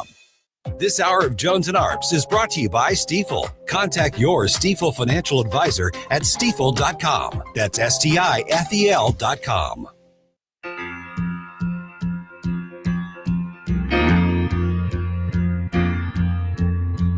You're listening to Tim Jones and Chris Arps. Doctor, my eyes have seen the years and the slow parade of fears without crying. Now I want to understand. Every Republican got corporate PAC money for the pharmaceutical industry. Democrats as well. Everybody is corrupt, but you? Is that what we're looking at? I don't think so. And I think the issue now... I don't even know what you're talking about. Well, I think you do know what I'm talking about. I don't know what you're talking about. The issue is every time anyone disagrees with you... Are you saying the pharmaceutical industry was supporting my presidential campaign? I'm saying... I don't think so. I'm not saying that. I'm saying that the pharmaceutical industry is a greedy institution which is charging us the highest prices in the world. They are pervasive. 529 on the Tim Jones and Chris Arps show. I think I'm going to go watch C-SPAN tonight, Tim, to watch that thing between those two. Very, very interesting. Fiery. Yes. On the line with us is Jesse Kaiser. He's owner and co-founder of Kaiser Enterprises. We're going to talk about the need for transparency and accountability in hospital billing. Jesse, welcome to the show. Hey, thank you for having me. I'm honored. Hey, I've got a special anecdote personally about hospital billing. About 31 years ago, when my first wife was pregnant, she ended up having preeclampsia. The worst case Barnes said they had ever seen. My daughter was in a coma my daughter was she had to be staying in the hospital for a month. Where I'm going with that is, my ex-wife was a nurse practitioner, and after everything was okay and she got out, we got the bill, which was probably about 20 pages long. And because she was a nurse practitioner, she looked through that bill and she was like, I never had that procedure done. I didn't have this. They didn't give me this medication. And we told them that, and they probably knocked off about $5,000 off the bill. But this is a common occurrence where hospital billing is not correct. I don't doubt it. Anytime you have humans involved in anything, you're going to have some inaccuracies. I don't know if that particular issue is like rampant and how would I say this, done intentionally. Mm-hmm. I think it was. Sure. Because we had insurance and they were padding. Padding for sure. Yeah. The problem is when you go somewhere, you do not know what's going to cost, right? I've got a 14-month-old daughter. She spent her first 30 days in NICU, taken care of very well. She's doing great now. And I just remember my parents coming over and visiting, like, you're going to need help with the bill. I'm like, no, I've got insurance. I've got a, family deductible. We'll be fine. But when we saw the final bill, we're like, holy cow, this would bankrupt somebody if they didn't have health insurance. So Jesse, what I remember this from my legislative days on the state level. We debated this all the time, and there was all sorts of solutions proposed. So in 2025 America, what are some of the things that you are advocating for that could fix some of these problems that continue to plague probably thousands, tens of thousands, maybe hundreds of thousands of Americans every single day? Well, I'm a big believer in the free market and freedom of choice. So if the hospitals, let's go back a notch. 2019, Donald J. Trump signs an executive order making it that is the law of the land, as far as an executive order can go, that hospitals have to be transparent with the prices. In the state of Missouri, this changes a little bit day to day, but I think it's about 83% of the hospital groups in our state are not transparent right now. You have no idea ahead of time what something's going to cost. And I think if we allowed you to know that if you have a broken arm and you need to get it set at this hospital, it's this, and at this hospital, it's that, there's going to be a couple things: convenience, preference, family doctor, things like that. But other things, if it costs twice as much to have your arm bandaged up at one hospital group versus the other, that's a 30-minute drive, I may drive that 30 minutes and save the money. Same thing with anything that is like let's say a non-life-threatening procedure that needs to happen right away. You're going to shop that around. Maybe it's on the other side of the state. Maybe it's in a different state. You're going to go somewhere. So I think that's the first thing, is getting prices down. Now, what Medicaid and Medicare pays for the same procedure is drastically less than what they charge insurance companies, like commercial. Like, I'm an employer of about 400 employees. I provide health insurance to my employees. And I've done it in different ways from year to year because every year I have to go back out to the market and try to rebid this to keep the premiums as low as possible and have the coverage stay the same or if not better.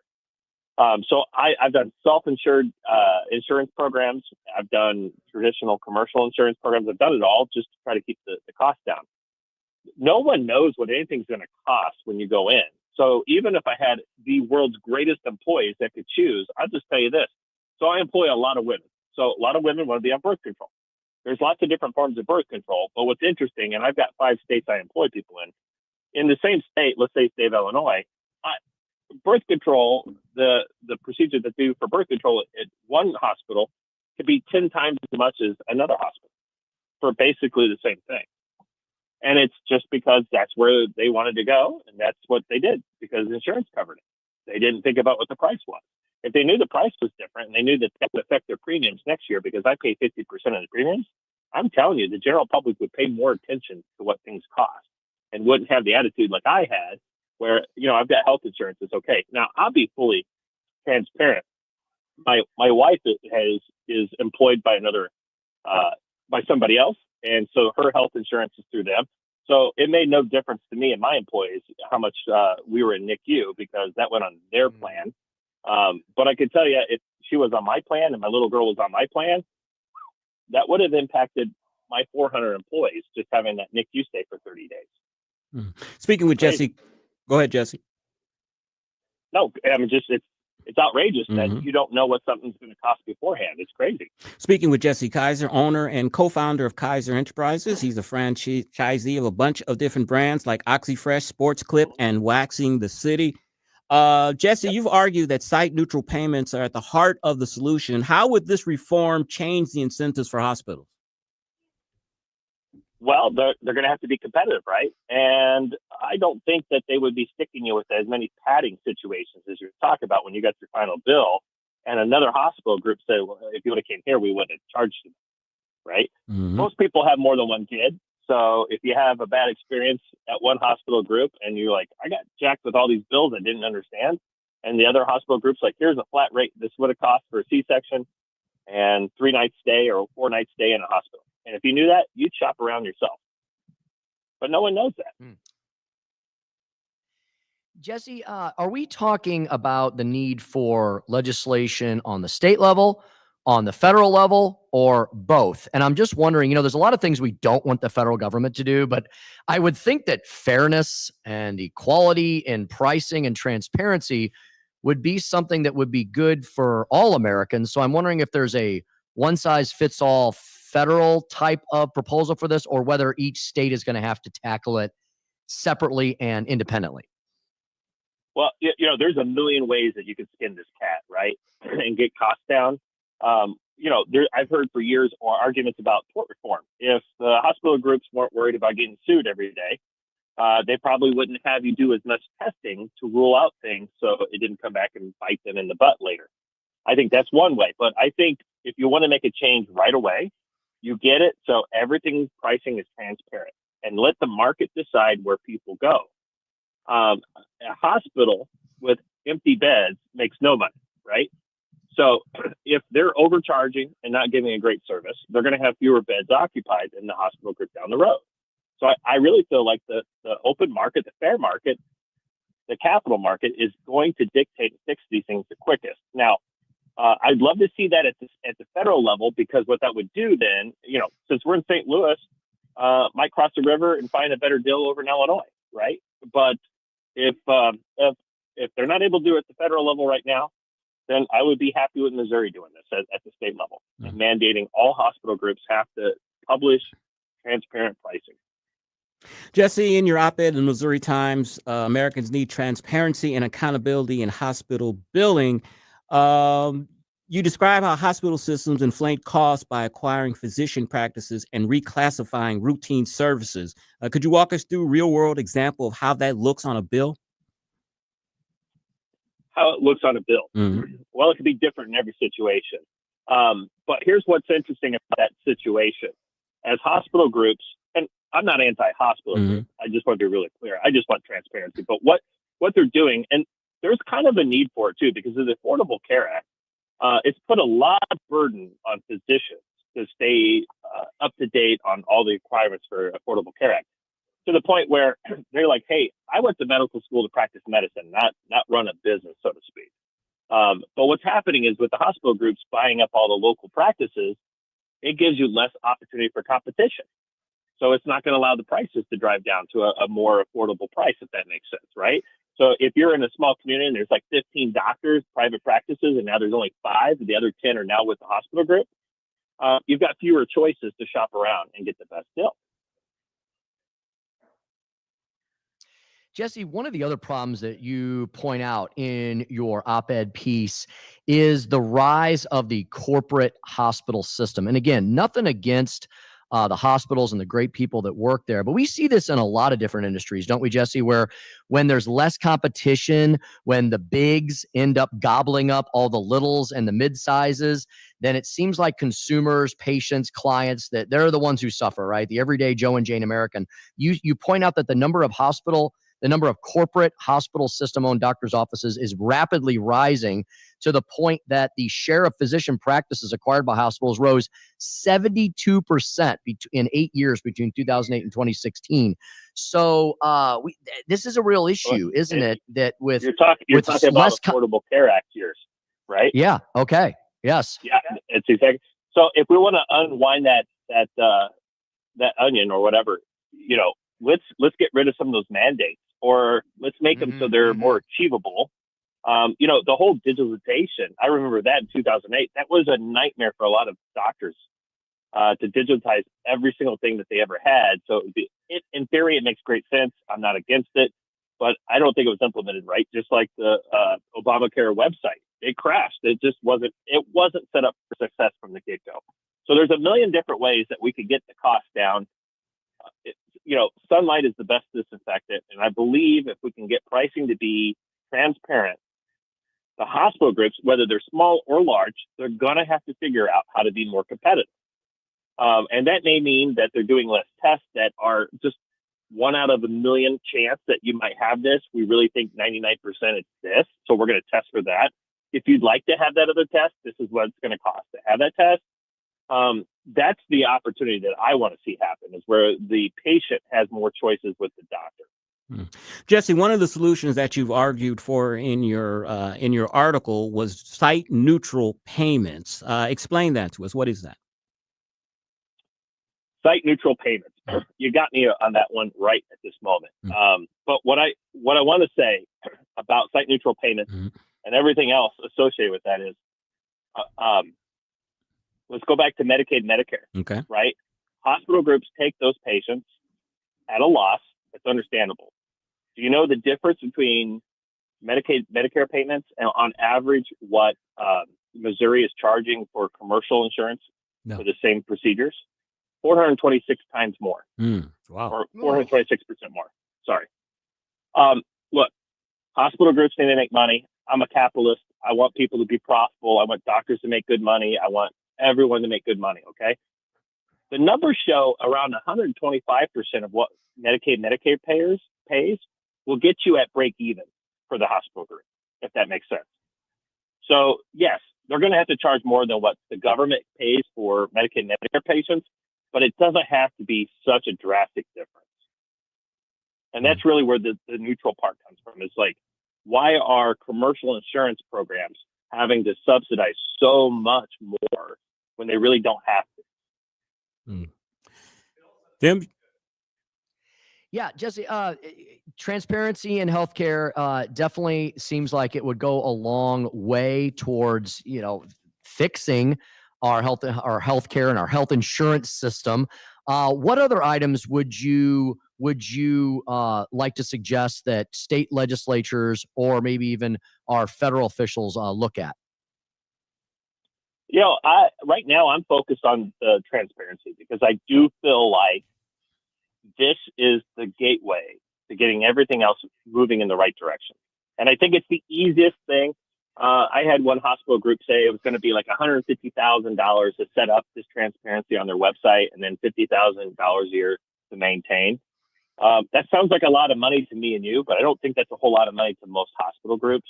And quite honestly, that could be a marketing cost that would get you more patients if you had your prices in line. At least that's the way I look at it as an entrepreneur. So that's really where we need to be is transparency, because that's going to allow the free market to decide where they're going to go for their healthcare. Jesse, in our closing minute here, tell us about your businesses. And Tim and I know a great radio station you could advertise on if you wanted to get the word out about it. Go ahead. Yeah, so I'm in business with my brother, and for the last 20 years, we've been in franchising. We've had 6 different franchise brands over the course of our 20 years. Currently, those 3 brands, like you mentioned, is Sport Clip Haircuts, OxyFresh Carpet Cleaning, and Waxing the City. Our first Waxing the City location in St. Louis will open up in late January of 2026 in Ballin, Missouri. We employ a little over 400 employees total. We employ everything from 19 to 20-year-olds just out of cosmetology school to people even older than me, and I won't say my age. But we employ the whole gamut. But I will say a majority of our employees are people that are under the age of 30, just because of the industries we're in. That's where they are. Okay. And so healthcare is kind of interesting. I'm dealing with this situation where if they're not over 26, they're probably still on their parents' healthcare. And once they're over 26, they're at that age where they feel like they're invincible, at least until they, get in a car wreck or get pregnant. And then all of a sudden they've got medical bills they need to figure out. So we've got to figure out how to get health insurance a lot cheaper so more people want to be on it. That's one of the issues with the Affordable Care Act was they were banking on very young, healthy people to pay premiums to subsidize everyone else. And it just didn't come to fruition.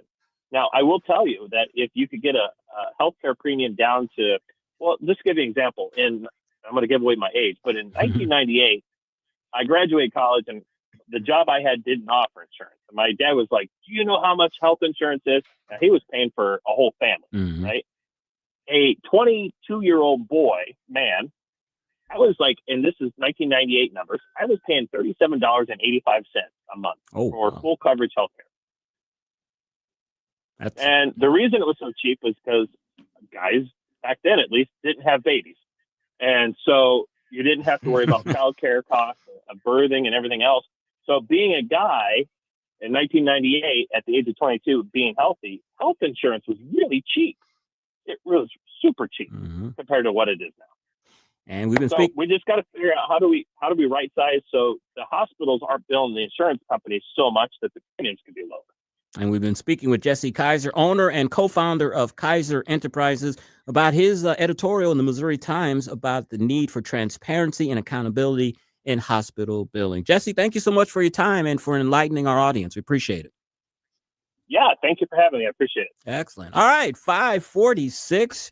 One more segment left. We'll talk about global warming. There's a global warming story in my stack, Tim, that's going to inflame the greenies a little bit, showing that it's a hoax. So I can't wait to get into that.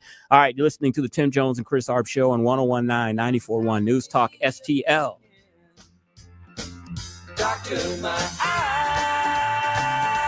eyes, tell me what is It's the Tim Jones and Chris Arps Show. to leave them open for so long. From the Michaels Flooring Outlet Weather Center. I'm First Alert 4 Chief Meteorologist Steve Templeton. Friday morning starts off dry, increasing clouds, a low of 64. Not quite as cool in the morning, but it doesn't warm up a whole lot because of the clouds thickening up and turning mostly cloudy to overcast with a chance of rain in the afternoon. A high of 71 on Friday. Scattered showers in the afternoon to the evening. That could impact some Friday night football games. Rain in general is light, not much of any thunder, but still could be wet in some spots Friday in the afternoon and evening. Saturday is going to be dry, though, a high of 75 and mostly sunny. Sunny skies on Sunday with a high of 75. That's the latest from the First Alert 4 Weather Center. I'm Chief Meteorologist Steve Templeton. The Vic Porcelli Show. Harris are doing just fine. Thank you very much. Kenneth Raposa from the Coalition for Prosperous America will talk to us all about that Friday at 9:41.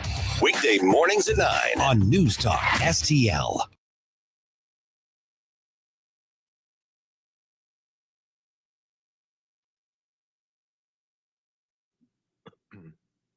I wanted to put blowjobs on there, but I decided against it. Oh. You go dark? Oh, like right now?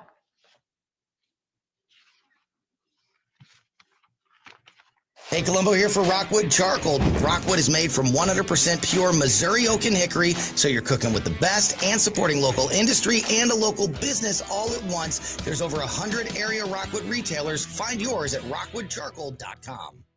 Hey, Jamie Allman here with my common sense brother, Rob Very, owner of STL Bath and Renovation. And let me tell you something, your home is your castle, but so is your bathroom. Rob, how can you make it beautiful? Jamie, if you're tired of cleaning, you love the tile, but you hate the grout, we can give you man-made or natural stone in your bathroom for your floors and walls, but no grout. Easy to maintain. And beautiful. All kinds of selections as well. More than you can count. STLBR.com, St. Louis Bath and Renovation, STLBR.com. Thanks, Rob. Thanks, Jamie. If you have a tree that you think is dead, it might not be dead. Why don't you try to save it first with Roots Plus? Roots Plus can help you save your tree and keep your cash. RootsPlusLLC.com. That's RootsPlusLLC.com or 314-440-3662. Hey, News Talk STL listeners, this is Levi, CEO of Reach Reproductive Health. There was a huge gap left when the biggest pregnancy center in St. Louis had to close their doors right after Amendment 3. But by God's grace and power, Reach has been able to step into that space. We have acquired Thrive centers and are continuing operations in greater St. Louis. I have a request for you. Would you pray and consider getting to know Reach more? We are here to see babies saved and families transformed by the power of Christ. Get to know us on our Reach community website, outreachforlife.org. That's outreachforlife.org. Are you looking to sell your homestead? Maybe buy a new one. I've got the team for you, the Wallner Home Selling Team at Berkshire Hathaway. Rodney and Jen Wallner, now joined by our very own Jamie Allman. Yeah, he's with the Wallner Home Selling Team. You can reach all of them today at 314-810-SOLD. That's 314-810-SOLD. The Wallner Home Selling Team, they're going to offer you a flexible commission plan tailored to your family's specific needs, not some cookie cutter model. They've got so many approved home buyers, they'll guarantee to obtain you an offer. They're licensed on both sides of the river. Yeah, we can help you folks in Illinois. Of course, we can help you folks in Missouri and all across Eastern Missouri, not just here in the St. Louis metro. Rodney and Jen, a husband and wife team. Unique family perspective is what you get because of that. 2 agents, actually 3 agents with Jamie Ullman for the price of one. Truly priceless indeed. There's no obligation. There's no long-term commitment with any arrangement, any contract you set up with the Wallners. You're the client. You're the customer. You call the shots. If it becomes not a good time for you to sell your home, you can walk away, no questions asked. Call the Wallner Home Selling Team today for a free listing consultation. You will sell your home with this top producing real estate team of Rodney and Jen Wallner. 314-810-SOLD. That's 314-810-SOLD.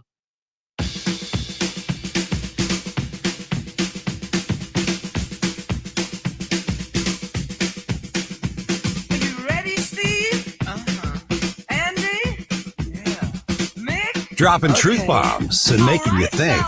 It's the Tim Jones and Chris Arps Show. And it is 5:51, and I know Nick doesn't care, Senator doesn't care, but we are a couple of hours away from the opening of the 2025 NFL season. My beloved Dallas Cowboys will take on the Philadelphia Eagles in Philadelphia. And Tim, I didn't know this. Also on Friday, there's another NFL game. The Kansas City Chiefs play the LA Chargers in Sao Paulo, Brazil. That's the first of 7 international games this year. They're going to have 7 international games. That's crazy. I think it's such a big disadvantage for teams when they go overseas because, you're not, you've got that big time difference and everything. I think it just puts the teams at a disadvantage. But, Chris, NFL's we a cash are the cow. world, right? To heck with the hometown fans, right? So 7 less games for the hometown fans this year. Exactly. How ridiculous. That's a good way to I don't put like it. it either. And when Becky and I were over in England, we actually stayed at the Wembley Hilton where the NFL team stay. They had all kind of jerseys and helmets, signs and everything. Kind of exciting seeing that, of course. Tim, I got a story here about climate control. A new first-of-its-kind study by Dutch researchers finds no evidence of a global acceleration in sea level rise because of climate change. Now, this is not just some hokey paper. This is a peer-reviewed paper, quote, a global perspective on local sea level changes. It's published in the Journal of Marine Science and Engineering last month.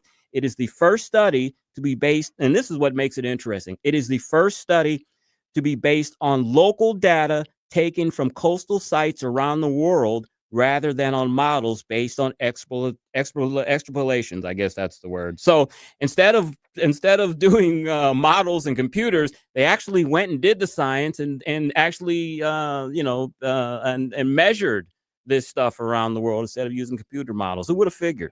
Joey's laughing at me because I screwed that word up.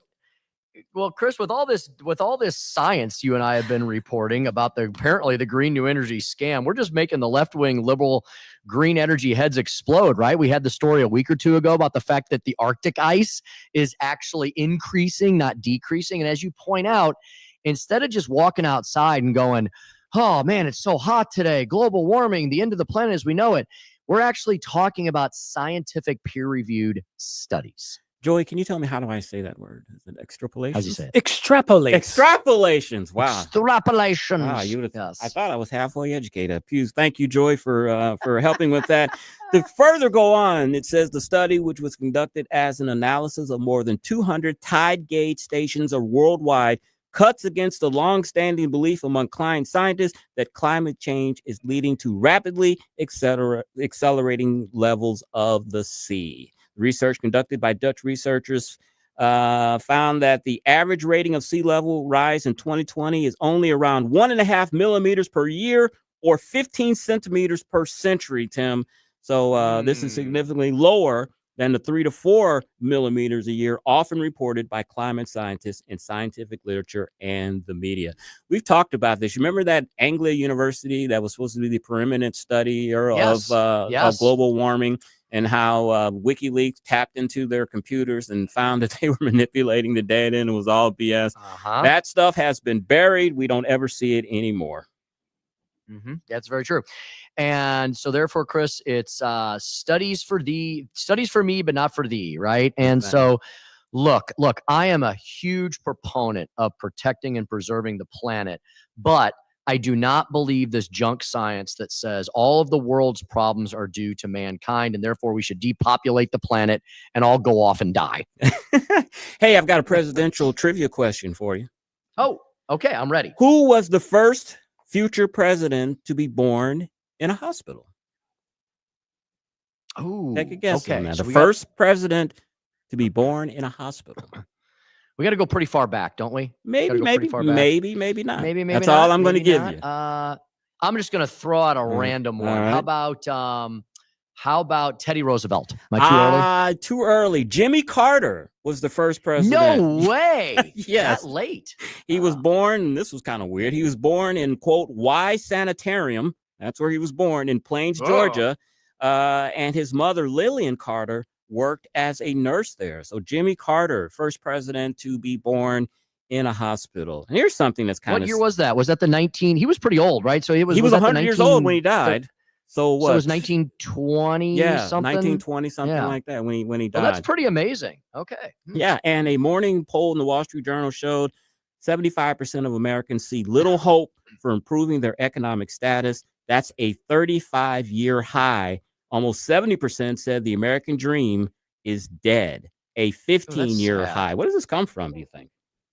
Chris, I think it's the leftover malaise from the Joe Biden years. Speaking of Jimmy Carter, I think it's those leftover years, Chris. Those 4 years, Chris, man, they were rough on people. And even though Donald Trump has done some amazing work, he's only been in office again for like 7.5 months. So it's going to take a while to turn that stuff around. Yeah, and then according to a poll, 45% of Generation Z say they are thriving, according to a new report. Only 45%. So the younger generation doesn't seem too hopeful for the future here. Got to turn that around. Exactly. All right, Tim, enjoy the Big D. And we will talk to you tomorrow. Coming up is Larry Connor's USA. The battle is escalating over Trump sending National Guard troops to blue cities, and Fred Flights on how the European Union is dragging out Ukraine's war. That's Larry Connor's USA at 6. Up next, you have been listening to the Tim Jones and Chris Arps Show on 101.9, 94.1 News Talk STL.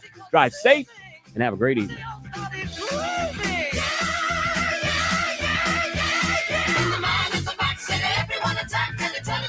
From home improvement to replacement, do-it-yourself electrical projects can be shocking. That's where Grasser Electric can help. They've been lighting up St. Louis for years. From ceiling fans and dimmer switches to repair or replacing your electric. No job is too big or too small for your home or business. Grasser Electric will even install emergency backup generators. So call Grasser Electric today before the sparks start to fly. 636-441-5200 or go to grasserelectric.com. News Talk STL is proud to have Doug